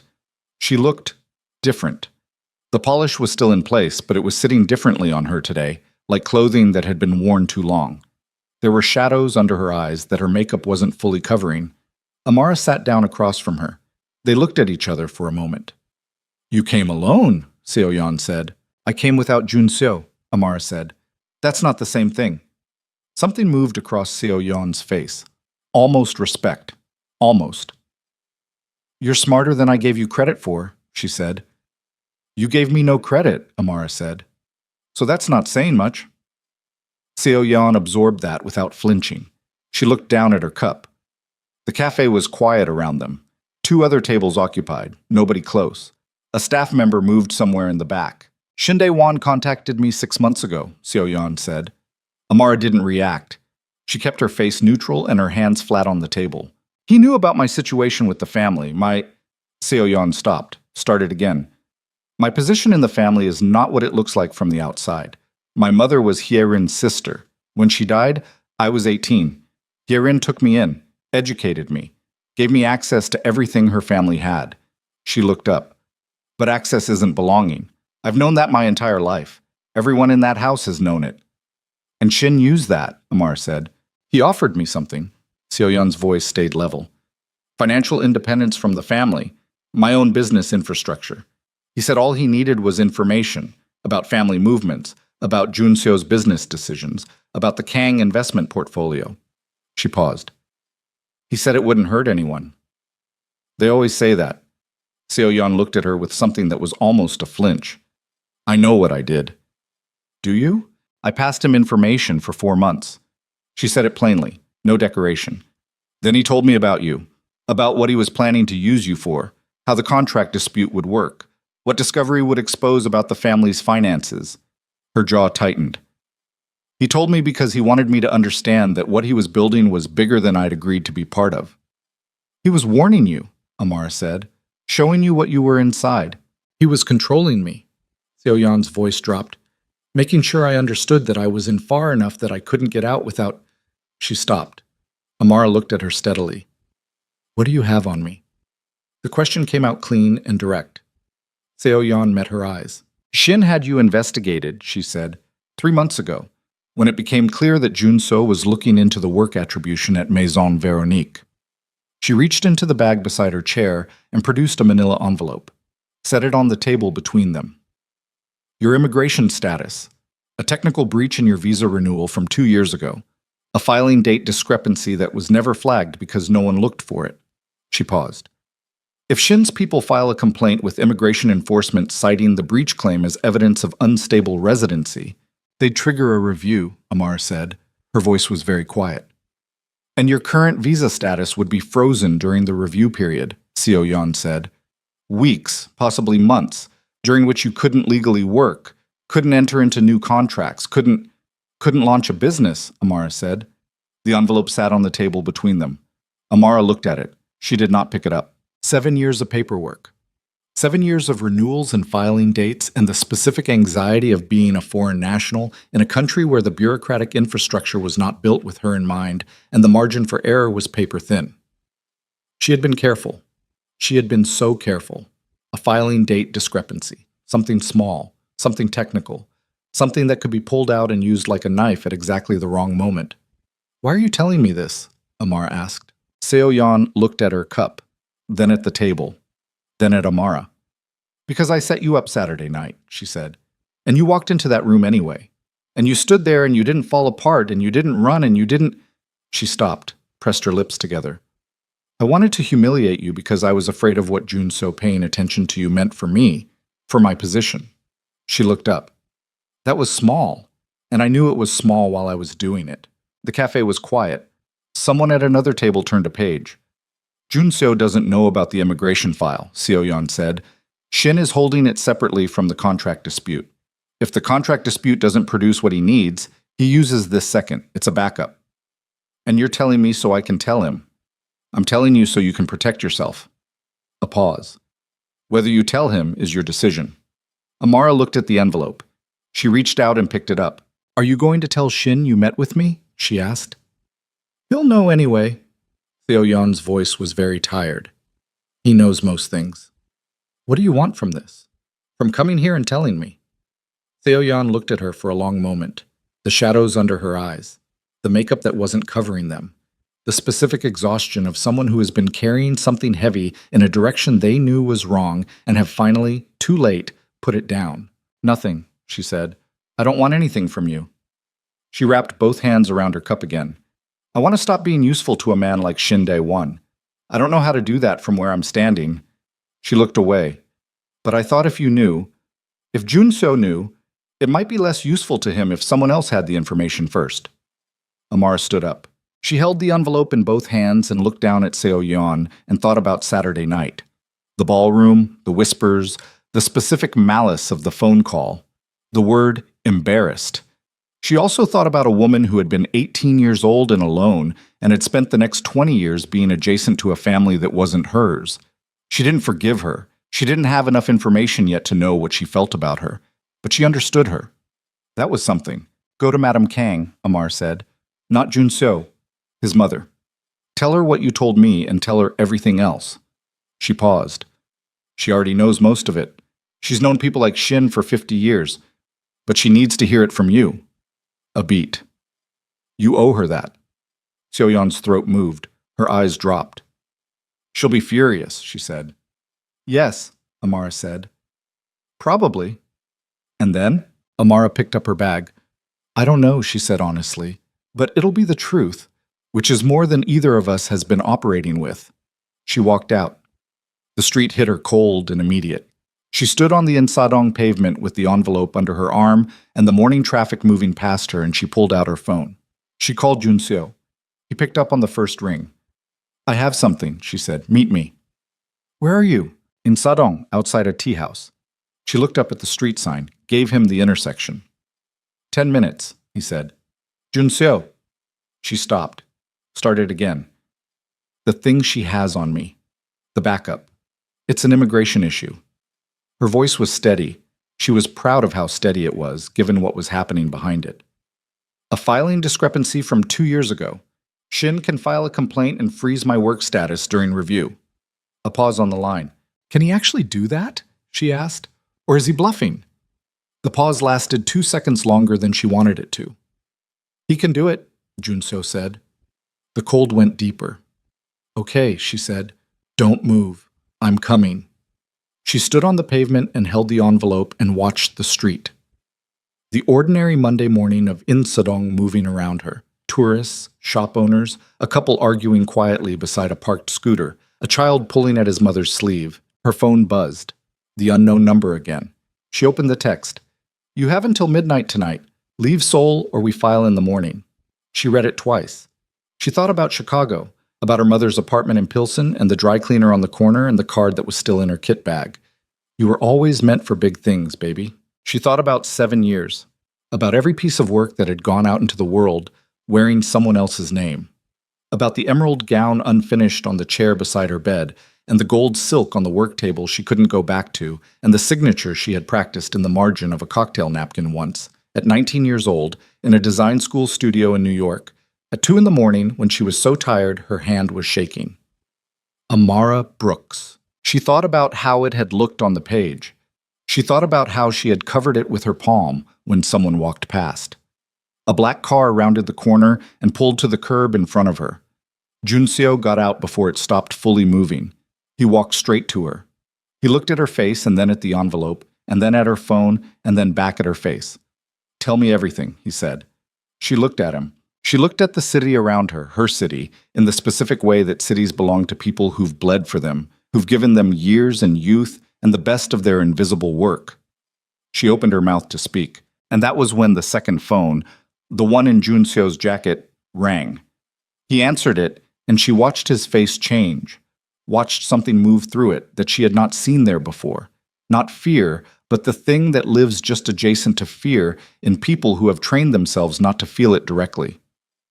He lowered the phone. "My mother," he said. His voice was completely flat. "She's been taken." The street went very quiet around her. "Shin?" she asked. He looked at her. "We need to move," was all he said. And everything, the envelope, the text, the immigration threat, the contract dispute, all of it, collapsed into a single point, a single fact, a single second in which Amara understood that the game she thought she was playing was not the game she was actually in, and that the only way through what was coming required her to be something she had never been asked to be before. Not a designer, not an employee, not invisible, something else entirely. The car moved fast through Jongno-gu, and Junseo was on the phone the entire time, speaking Korean too fast and too clipped for Amara to follow all of it. His free hand pressed flat against the window like he needed to feel something solid. She sat beside him and said nothing. She understood that the most useful thing she could do in the next 3 minutes was not exist loudly. She caught fragments. A location, somewhere south of the river, a name repeated twice that she didn't recognize, and one phrase she understood completely, "Don't move yet," said with the specific authority of a man who knew what happened when people moved too fast without information. He ended the call. "Where?" she asked. "Yeongdongpo." His voice was stripped down to function. "A building Shin owns through 4 layers of shell companies. My mother was taken from her car 20 minutes ago. Her driver is in a hospital in Mapo." He paused. "He's alive. How many people does Shin have with him?" Junseo looked at her sideways. "Why?" "Because I want to understand what we're walking into." "We're not walking into anything. Don't," she said, flat and clean. "Don't tell me to stay somewhere. This started with me. Shin used me as the door. Your mother is inside because of a situation I was part of creating." She looked at him directly. "Tell me what we're walking into." He held her gaze for 2 seconds. Then, "Unknown number. The building has 3 occupied floors. His core people, 4, maybe 5, plus whatever he's hired for the day. Does he want to hurt her? He wants leverage. She's leverage." His jaw tightened. "He won't hurt her until he's run out of other options." "Then we don't give him other options," Amara said. He looked at her. "I mean, we take them away before he uses them," she said. "The immigration file. The contract dispute. If we neutralize those before he can deploy them, he has less to negotiate with. We have maybe 2 hours before his lawyers file both. Then tell me what you need from me and let's move." The car turned south. The building in Yeongdeungpo was a converted commercial property, 7 stories of pale concrete that had housed a logistics company until 3 years ago and now housed whatever Shin Dae-won needed it to house. It sat at the end of a narrow service road behind a larger commercial street, surrounded by the kind of anonymous urban geography that made it easy to miss and easier to forget. They stopped 2 blocks away. 3 cars, Junseo's people distributed between them, 7 individuals total, none of whom looked at Amara when she got out, but all of whom she was aware of in the specific way you become aware of people who carry themselves with operational precision. Junseo stood beside the lead car and spoke with 2 of his people for 4 minutes. Amara stood slightly apart and looked at the building and held the manila envelope under her arm in thought. The immigration file was one problem. It was documentary, papers, records, a filing discrepancy that existed somewhere in a government database. Shin could submit it, but he couldn't manufacture it in real time. Whatever was in that file was already fixed. It couldn't get worse in the next 2 hours. The contract dispute was different. That was active. Moving. If Veronique's lawyers filed this morning, it would be in the system by noon. She pulled out her phone. She called a number she hadn't called in 8 months. 3 rings. Then a voice, sleep-rough despite the hour, her former professor at the design school, who had retired to Seoul 4 years ago to consult for an IP law firm that specialized in creative industry disputes. "Professor Yoon," she said, "it's Amara Brooks. I need 40 minutes of your time, right now. I know what I'm asking." A pause. Then, "Amara?" The voice cleared itself. "What's happened?" She told him. Not everything. The essential structure, the attribution pattern, the documentation she had access to, the breach claim filed that morning, the specific legal vulnerability she was facing. She talked fast and clean and didn't editorialize because Professor Yoon didn't need editorializing. He needed facts, and she gave him facts. He was quiet for a moment when she finished. "You have the studio archive records?" he asked. "The pattern documentation Junseo mentioned? His people have them. Get them to me digitally in the next 30 minutes. If the attribution pattern is as consistent as you're describing, we can file a counterclaim for intellectual property theft that puts Veronique's breach claim in the ground before it stands up." He paused. "It won't be pretty for her." "It doesn't need to be pretty," Amara said.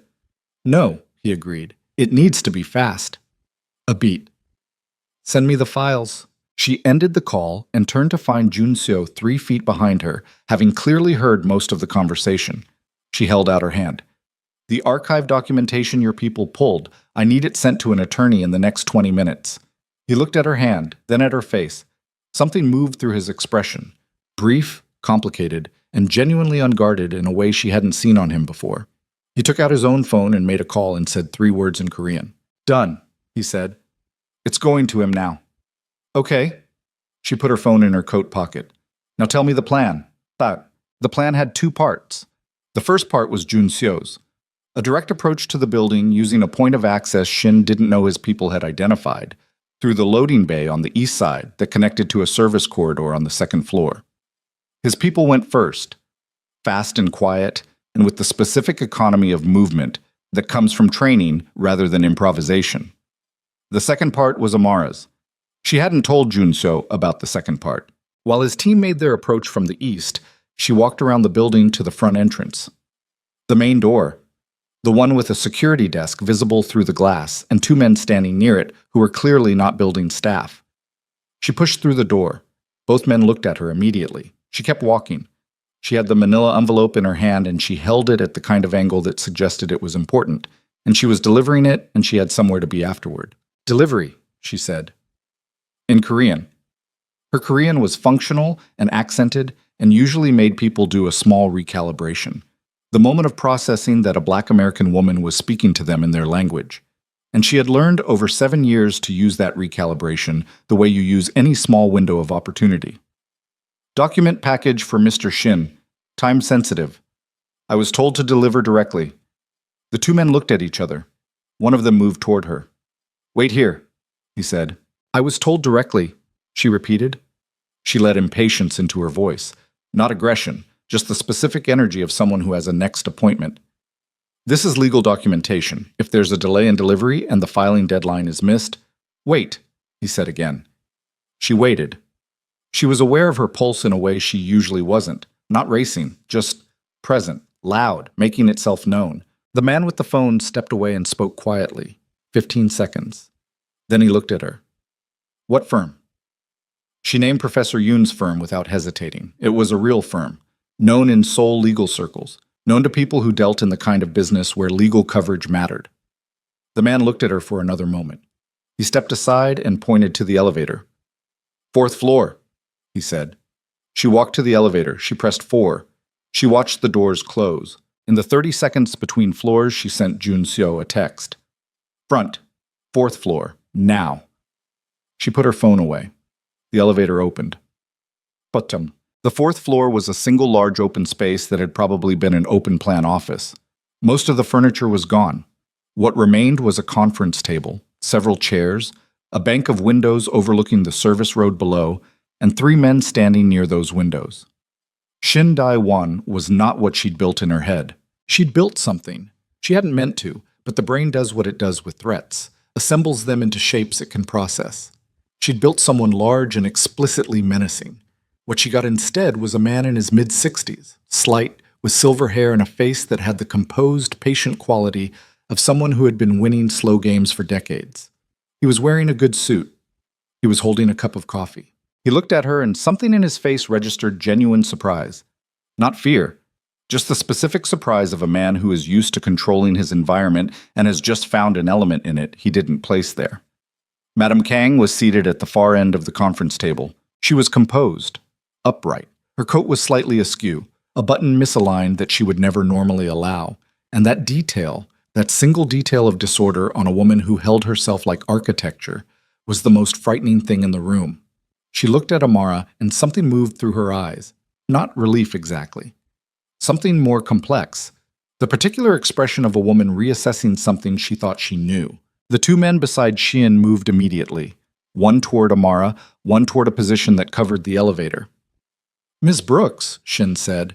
His English was excellent, unaccented and precise, the kind developed over decades. "This is unexpected. I have a document package for you." She set the manila envelope on the conference table. "From Kang Jun-seo." Shin looked at the envelope. He didn't move toward it. "That's not from Jun-seo," he said. "No," she agreed. "But you'd look at it before you decided that." A pause. "What's in it?" he asked. "The immigration file your people pulled on me," she said, "and a counterfiling that my attorney submitted 40 minutes ago to the Immigration Bureau, citing irregularities in the process by which that file was flagged." She kept her voice level. "The counterfiling also names the intermediary who accessed my records and traces the access back to your investment vehicle's registered legal team." Shin's expression didn't change, but something shifted in the quality of his stillness. "You're bluffing," he said. "Call Professor Yoon's office," she said. "He'll confirm the filing timestamp." The man beside Shin moved closer to her. She didn't step back. "The contract dispute is also done," she said. "Veronique's breach claim has been countered with an IP theft filing covering 7 years of undocumented creative attribution. The documentation is substantial. It predates your investment in the atelier, which means any attempt to claim damages through your investment stake requires you to first defend Veronique's appropriation of my intellectual property in court." She paused. "Publicly." Shin looked at her. She looked back. "Maison Veronique is a liability to you now," she said. "Not an asset, and the immigration leverage is neutralized." A beat. "Whatever you came into this morning with, you no longer have it." The room was very quiet. Madame Kang, at the far end of the table, made no sound. She sat with her hands folded and her coat slightly wrong and watched Shin Dae-won with the calm of someone who has been in rooms like this for 50 years and knows exactly how they end. Shin set down his coffee. "You're a fashion designer," he said. It wasn't quite contemptuous. More like a man confirming information he'd believed was settled. "Yes," she said. "You walked into this building alone." "I walked in through the front door," she said. "That's not the same as alone." The elevator behind her opened. She didn't turn around. She didn't need to. She could see it in Shin's face, the specific recalibration of a man who has just understood that the geometry of the room has changed. Jun-seo's footsteps on the concrete floor behind her, and others. Shin looked past her. His jaw was tight. The two men beside him had gone still with the particular stillness of people receiving signals they were trained to read. "Mr. Shin?" Jun-seo's voice came from behind her and slightly to the right. "My mother." A beat. Then the sound of a chair moving. Madame Kang stood, her footsteps slow and measured toward her son. Amara didn't move. She was still looking at Shin. He was looking at her. "This isn't over," he said, quietly, just to her. "I know," she said. "My problems with this family don't end because you made 2 phone calls. I know that too." She held his gaze. "But your timeline does. Whatever you were planning to accomplish today, you don't accomplish it today." She paused. "And tomorrow's a different conversation." Something moved through his face. She couldn't name it exactly. It lived somewhere between assessment and a very old, very cold anger. He looked at her the way people look at things they've underestimated and are deciding how to recategorize. Then he looked past her at Jun-seo. "Your father would have handled this differently," Shin said. Yes, Junseo said from behind her. He would have. Nothing else. Shin picked up his coffee. He looked at the window. He made a small gesture with one hand and his two men stepped back. Both of them, a coordinated retreat that said clearly this wasn't over, but today was done. Get out of my building, Shin said. They left. On the street outside, in the cold November air of Yeongdeung-po, Madame Kang stopped walking and turned to look at Amara. Her coat was still slightly wrong. The misaligned button. She had not fixed it. You walked in the front door, she said. Yes. Alone. I had a conversation to have, Amara said. Some conversations need to be had directly. Madame Kang looked at her for a long moment. Then she looked at her son. Something passed between them. Not words, not a gesture, just the particular communication of two people who know each other completely and have just witnessed the same thing and have reached the same conclusion about it. The filings, the old woman said. They're real? The counterclaim is real, Amara said. Professor Yoon filed it. I'll send you the confirmation. And the immigration counterfiling? Amara paused for half a second. It will be real by end of day. Madame Kang looked at her. You bluffed him, she said. I bluffed half of it, Amara said. The IP counterclaim is real. The immigration filing I told him was 40 minutes old was actually 20 minutes from being filed, Junseo said quietly, from beside her. She turned. He was looking at his phone. Professor Yoon extended the scope of the counterfiling to include the immigration record irregularities. He confirmed it 4 minutes ago. He looked up. It's done now.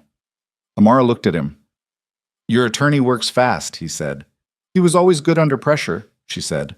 Junseo held her gaze. The cold morning air was around them, and behind him the pale concrete of Shin's building and the service road, and the anonymous Yeongdeung-po geography. His face was doing the controlled composure thing it did, but underneath it, in the specific way she'd started to learn to read him in 4 days, something else entirely. You walked in the front door of that building, he said. Not quite the same tone as his mother, different. Someone had to talk to him, she said. My people were 30 seconds from the 4th floor. 30 seconds is a long time when the wrong thing gets said. You didn't know what he'd do. No, she agreed, but I knew what I had, and I knew how to present it. She looked at him steadily. I've been presenting things in rooms my whole career. This wasn't that different. He looked at her for a long moment. It was extremely different, he said. The principle was the same, she said. He almost said something. She watched him almost say it. He stopped, put it somewhere, and looked away. Madame Kang had walked a few steps toward one of the cars and stopped, looking back at them both with the expression of a woman who had arrived at an opinion and was keeping it private. We should leave this street, she said. They moved. In the car going north, Amara sat in the back with Madame Kang while Junseo rode in the car ahead. On phone calls, she could see through the windshield. His profile, the movement of his mouth, one hand on the back of the headrest in front of him. Madame Kang was quiet for several minutes. She had fixed her button. She was looking out the window at the city. The offer I made you Saturday, she said eventually. Yes. You still want it? Not a question. Amara answered it anyway.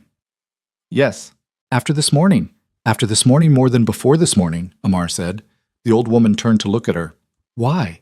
Amara thought about it. Not about what to say. About what was actually true. Because I spent 7 years making myself small enough to fit inside someone else's work, and today I walked into a room with my own name behind me, and it... She stopped, pressed her lips together. It was the first time I've done that, in any room, in 7 years. She looked at the city going past. I don't want to go back to the other way. Madame Kang was quiet. He'll come back, she said. Shin, this doesn't end him. I know. The problems he created for you, legally, professionally, they're managed now, but they're not gone. There'll be more. She paused. Are you prepared for that? Amara thought about the emerald gown on the chair beside her bed, about the signature on a cocktail napkin at 19, about the sketch on a studio wall that nobody had ever asked about. I've been preparing for it my entire career, she said. I just didn't know what I was preparing for. Madame Kang nodded. Once, slowly. The car crossed the Han River, the bridge cables against the gray sky, the water below, flat and dark, going somewhere. I'll have my people contact Professor Yoon this week, the old woman said. The investment structure needs to be formalized before Shin can look for another angle. She looked at Amara directly. We move fast. Studio space by the end of the month. Production budget released in stages. Your name on everything from day one. My name on everything from day one, Amara said, not repeating it, confirming it. Yes. Amara looked out at the river. She breathed. Her phone buzzed. A text from Junseo's number, from the car 10 meters ahead of her. She opened it. Are you okay? She looked at the back of his head through 2 windshields and 10 meters of bridge. She typed back, ask me again tomorrow. A pause. Then, I will. The bridge ended. Seoul opened up around them on the north bank. The city in its full Monday morning chaos, unaware and indifferent, carrying on the way it always did, the way cities do, with no particular concern for the individual lives resolving and breaking and beginning again inside it. Amara put her phone in her pocket. She was not okay exactly. Her hands were still doing the faint tremor thing they'd been doing since the 4th floor of that building. Her chest was tight in a way that was going to take several hours to loosen. There was an adrenaline debt collecting somewhere in her body that she'd have to pay later, alone, in her apartment, probably at a strange hour of the night. But she was here. She was in a car going north across the river in the city she'd given 7 years of her invisible best work to. And her name was on 2 legal filings and about to be on a studio and eventually on garments that would hang in the right rooms and carry the right weight and belong entirely, without asterisk or footnote, to the person who made them. Shin Dae-won's voice came back to her. This isn't over. She knew it wasn't over. But the thing she'd been waiting for, the thing she hadn't let herself name until today, standing on a 4th floor with a bluff in one hand and a real filing in the other, was over. The waiting was over. The smallness was over. The business of living inside someone else's shadow and calling it a career was done. Whatever came next, it would come at her directly, and she would meet it with her name on it. The car turned off the bridge and into the streets of Mapogu, and the city closed around her, familiar and indifferent and full of the particular promise of places that don't care whether you make it. They just keep going either way, and you have to decide whether you're going with them or letting them carry you. She decided. She'd already decided, standing in a studio in the early cold Monday morning, looking at the silence where an answer should have been. She just hadn't known yet how far that decision would take her before the day was done. Now she knew. And ahead of her, in the car 10 meters north, Kang Jun-seo was still on his phone, still managing the fallout, still doing the precise, careful work of a man who had spent his whole life protecting what mattered to him. And somewhere in the last 4 days, without either of them particularly planning it, she had become something he was trying to protect. She looked at the back of his head. She thought about what that meant. She thought about the question she hadn't answered yet. The real one. Not, are you okay, but the larger thing underneath it. The thing that had been building since a corridor in Seongbuk-dong and a pair of eyes that saw through every careful answer she'd ever prepared. She wasn't ready to answer it today. But she was, for the first time in a very long time, willing to let the question exist. That was something. That was, in fact, quite a lot. The car stopped at a light. Outside, Seoul kept moving. Inside, Amara Brooks sat in the back seat of a car belonging to a family she'd met 4 days ago, holding the wreckage and the beginning of the same morning in both hands, and waited for what came next. 3 weeks passed before Shin Dae-won made his next move. Amara had expected faster. She'd been braced for it, waking up in the mornings with the particular alertness of someone who has learned that quiet doesn't mean safe, it just means the thing hasn't arrived yet. She'd gone through the motions of those 3 weeks carefully, meeting with Professor Yoon twice, signing the preliminary investment agreement with Madame Kang's legal team, beginning the paperwork for the studio space in Yongsan that Junseo's people had identified, a 3rd-floor unit in a converted building with good north light and enough floor space for 3 workstations and a cutting room. She'd also finished the emerald gown.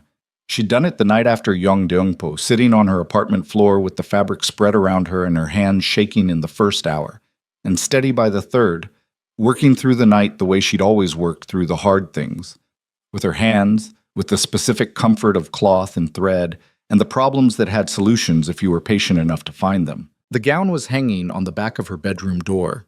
She hadn't worn it yet.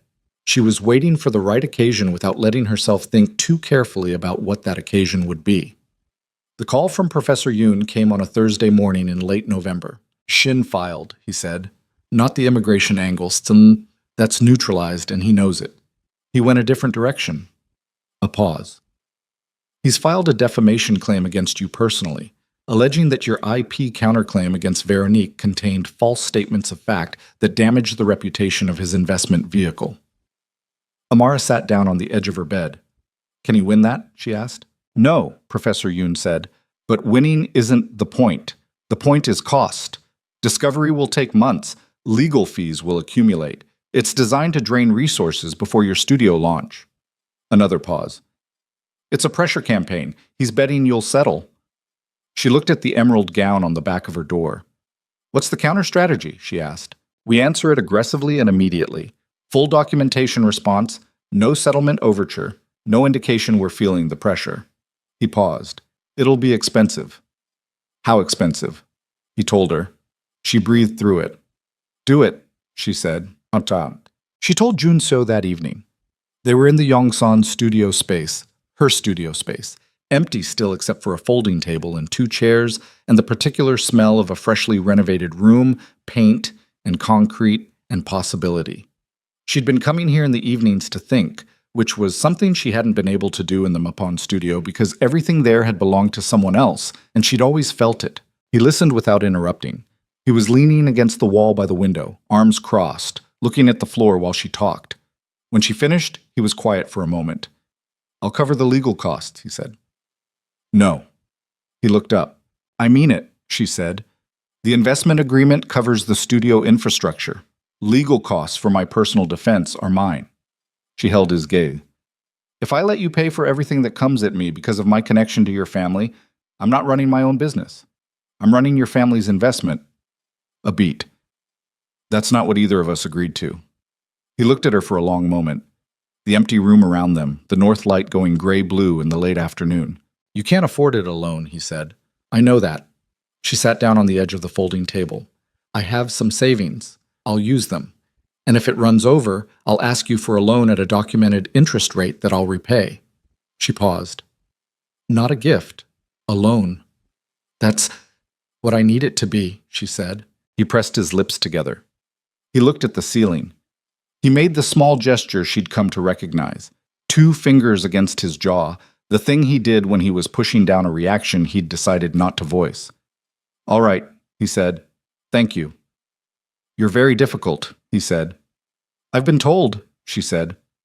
Something moved across his face that wasn't quite a smile and was warmer than anything she'd seen there in the 4 weeks she'd known him. What? The defamation case dragged through December. Shin's lawyers were good, methodical and patient and willing to file motions that existed purely to generate paperwork and consume time. Professor Yoon's team was better. By the 2nd week of December, the documentation response was so thorough and so damaging to Shin's stated position that his lawyers stopped filing new motions and went quiet. The quiet this time was different from the earlier quiet. It had a different texture, not preparatory, more like the sound of a calculation being revised. On the 14th of December, Veronique Choi called. Amara was in the Yongsan studio. She had workstations now, 3 of them, assembled and positioned, the cutting table bolted down, the lighting installed. Minji was sitting at one of the workstations because Amara had called her 2 weeks after Yongdungpo and asked her directly, calmly, with no accusation in her voice, whether she understood what she'd been part of and whether she wanted to do something different with her considerable talent. Minji had cried for about 8 minutes and then said yes. She was 24 years old and she'd made a mistake and she knew it and she was going to have to live with it, but she had the best eye for proportion Amara had seen in someone that young. And Amara was not in the business of wasting talent on moral accounting when the accounting had already been done. She stepped out of the studio to take the call. Veronique, she said. Amara. A pause. The particular pause of someone who has rehearsed a conversation and found at the moment of beginning it that the rehearsal wasn't sufficient. I'm dropping the breach claim. Amara leaned against the wall in the corridor outside the studio and looked at the ceiling. Okay, she said. My lawyers advised... Veronique stopped. Started again. The IP counterclaim documentation, it's... Another stop. The sound of someone who is prepared to say something difficult and is discovering that difficult things resist preparation. It's comprehensive. Yes, Amara said. 7 years, Veronique said. Her voice had gone somewhere quieter. The professional smoothness had eroded down to something more honest underneath it. I knew what I was doing. I want you to know that I knew. The corridor was silent. Through the studio door, Amara could hear Minji's scissors, the soft, precise rhythm of good cutting work. She thought about what to say to that. She thought about whether she wanted to say anything to that. Why are you telling me? She asked. Because I want... Veronique stopped for a long time. I don't know what I want. I think I wanted to say it to someone who deserved to hear it. A pause. You deserved to hear it years ago. Yes, Amara said. I did. The line was quiet. I hope the studio goes well, Veronique said. I mean that. Amara considered whether she meant it back. She found, somewhat to her own surprise, that she did. Not warmly, not forgivingly, but in the flat, honest way you can wish someone well when you've moved far enough past them, that the emotion has mostly become just information. Take care of yourself, Amara said. She ended the call. She stood in the corridor for a moment. She put her phone in her pocket.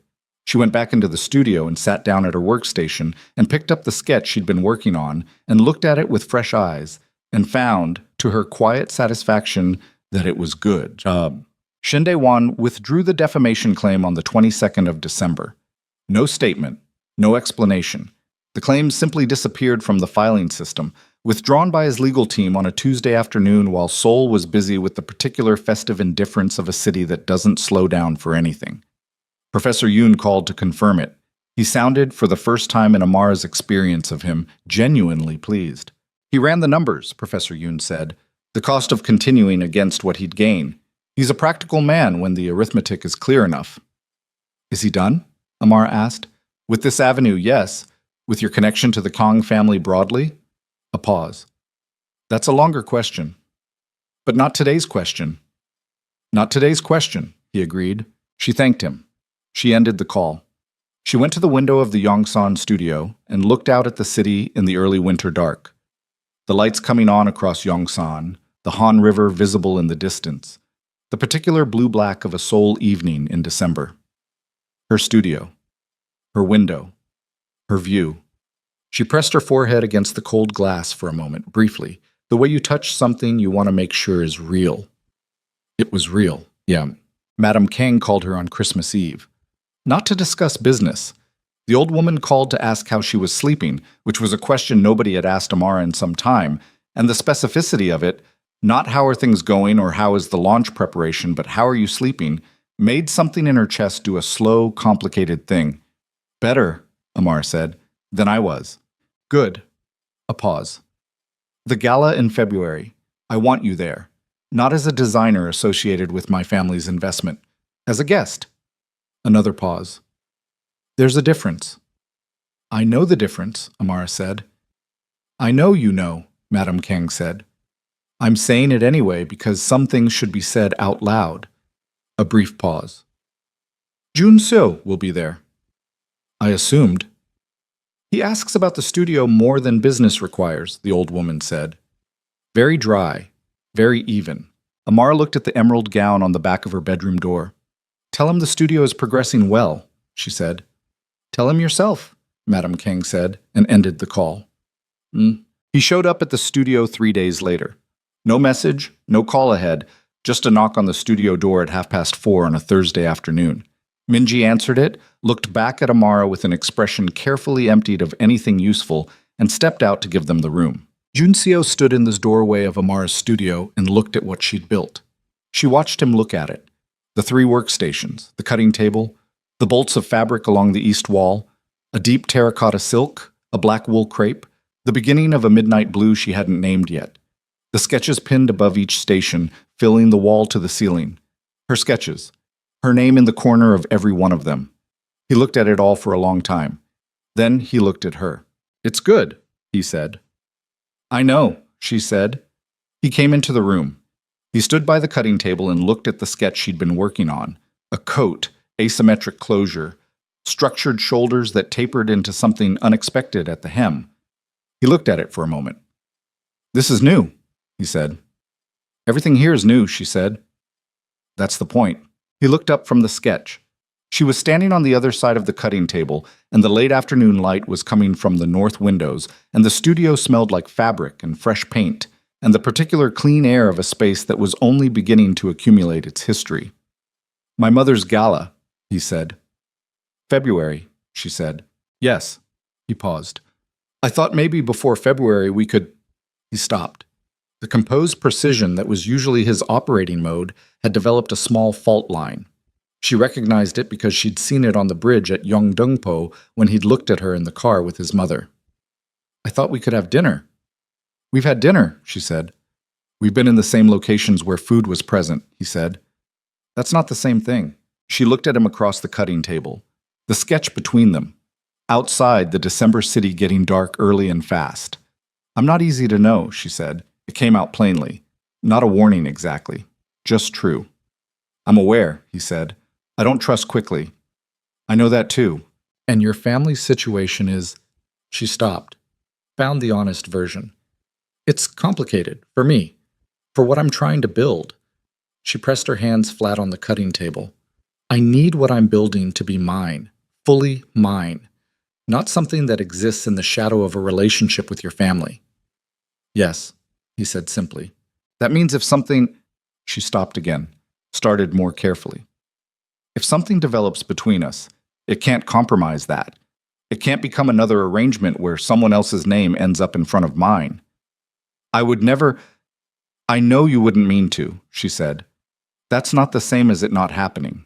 He was quiet for a moment, looking at her across the cutting table with the particular attention she'd first noticed in a corridor in Seongbuk-dong 4 weeks ago.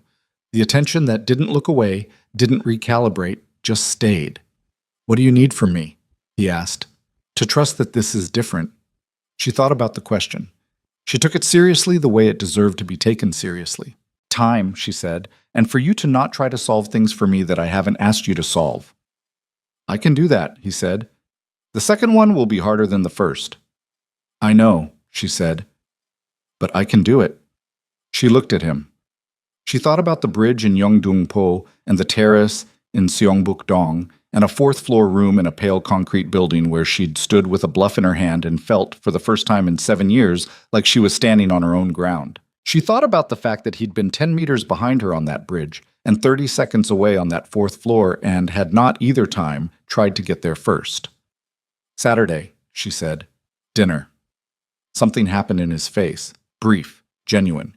The kind of thing you see when someone has been patient for long enough that the patience pays off, and they don't know quite what to do with the payoff. Saturday, he said. The launch was in March. Not a grand event.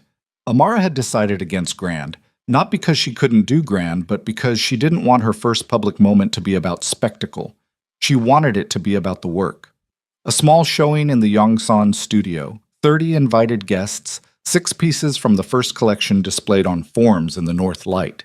The 6 pieces included the emerald gown. She wore it that evening. She'd finished it in November and it had been hanging on the back of her door for 4 months, waiting for her to be ready for it. And standing in her studio bathroom getting dressed on the night of the launch, she finally was. It fit the way she'd designed it to fit. Not perfectly, because she'd made it before she knew exactly what the next 4 months would do to her body, to her posture, to the way she held herself when she walked into a room. She'd taken it in at the waist the week before, a small adjustment, and now it was right. She looked at herself in the mirror, a woman in an emerald gown she'd made with her own hands, in a city she'd given 7 years of invisible work to, on the night she finally stopped being invisible. She looked like herself. That was the thing. She looked exactly like herself. Park Sun-young was the first to arrive. The fashion editor came in with 2 colleagues and walked directly to the 6 displayed pieces and stood in front of each one for a long time without speaking, the way she'd looked at Madame Kang's gown in the fitting room of the Kang estate. Then she turned to Amara and said, "The coat. Tell me about the coat," Amara told her. The asymmetric closure, the structural logic of the shoulder, the hem decision, and why she'd made it. She talked the way she'd talked to Madame Kang in the fitting room 4 months ago. Directly, technically, without performing enthusiasm, because the work was the enthusiasm. Park Sun-young listened. When Amara finished, the editor looked at the coat for another moment. I'm doing a feature in the March issue, she said. New independent labels. I'd like to include this. She paused. Full page. Your name, your work, your story. My story, Amara said. The real one, Park Sun-young said. Not a press release version. She looked at Amara. People deserve to know whose hands made these things. Amara thought about that, about the weight of it. 7 years of hands that nobody knew about, and now a full page in a magazine saying the name. Otzi. Yes, she said. All right. The room filled slowly. Madame Kang arrived with 2 women whose names Amara recognized from the introduction at the birthday gala.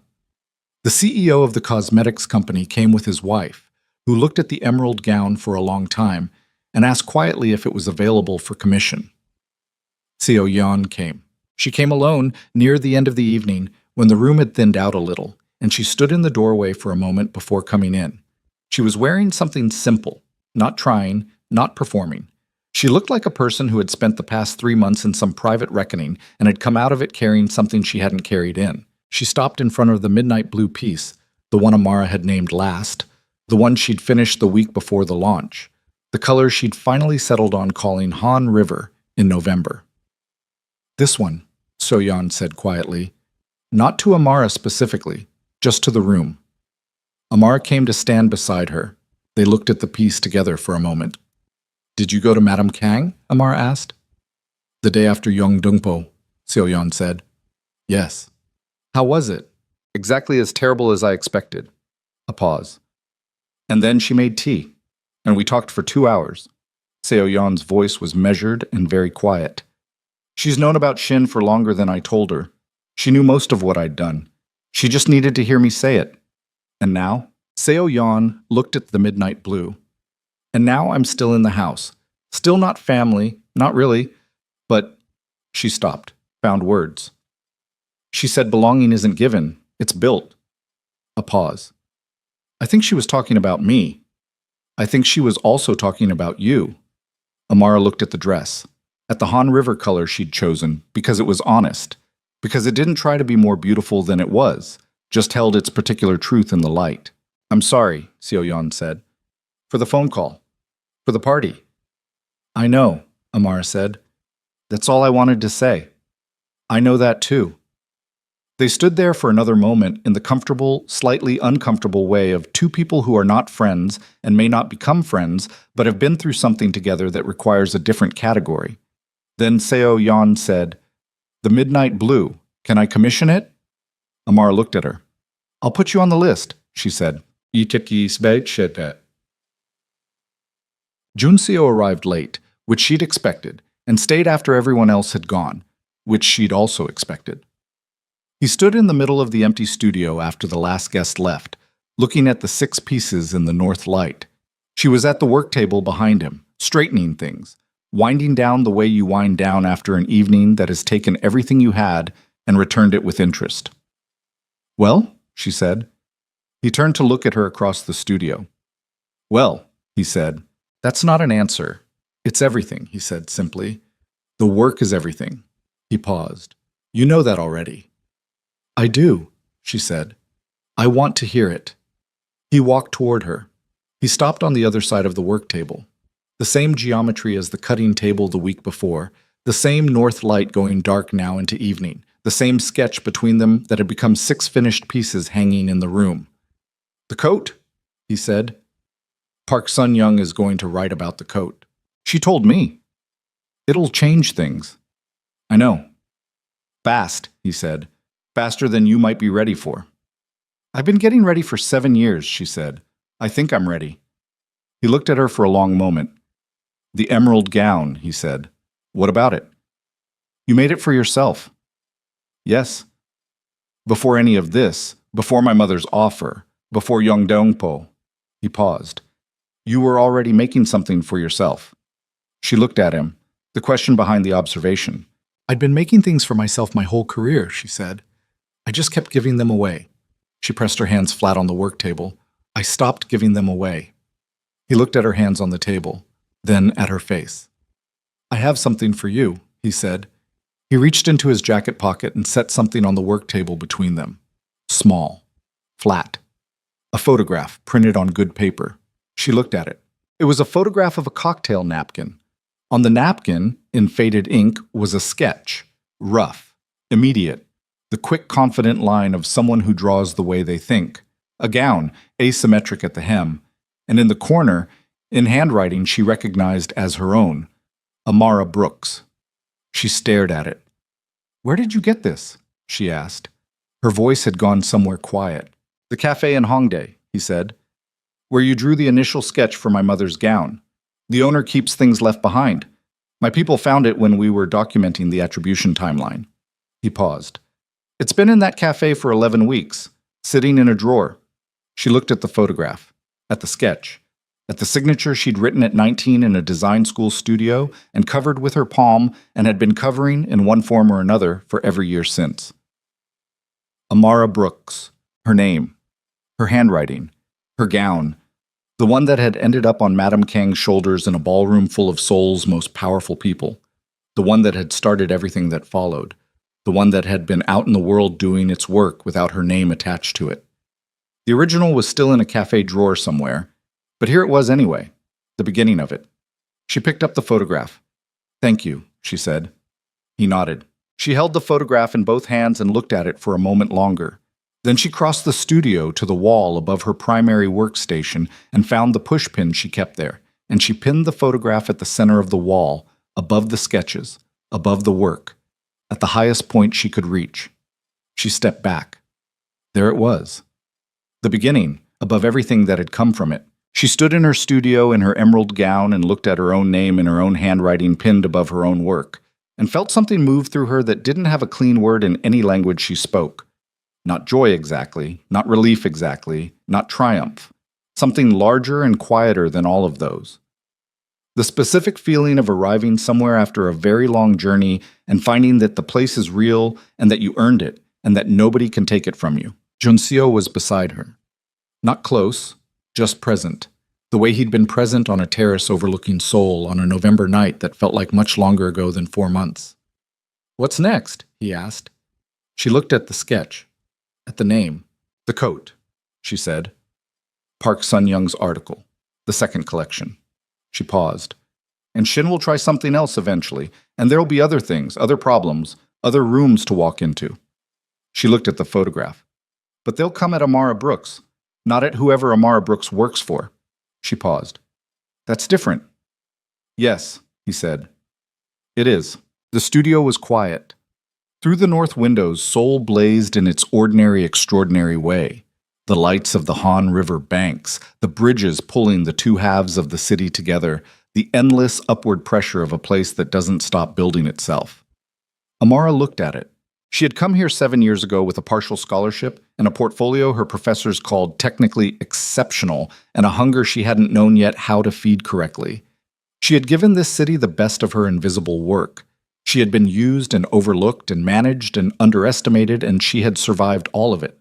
Not gracefully, not without cost, not without the specific damage that accumulates in a person who has spent years being told by the structure around them that their name doesn't matter. But she was still here. She was standing in her own room, in her own city, wearing her own work, with her own name on the wall. That was the whole story, in the end. Not the gown, not the Kangs, not Shin Dae-won or Veronique Choi or the filing dates and legal counters and ballroom whispers.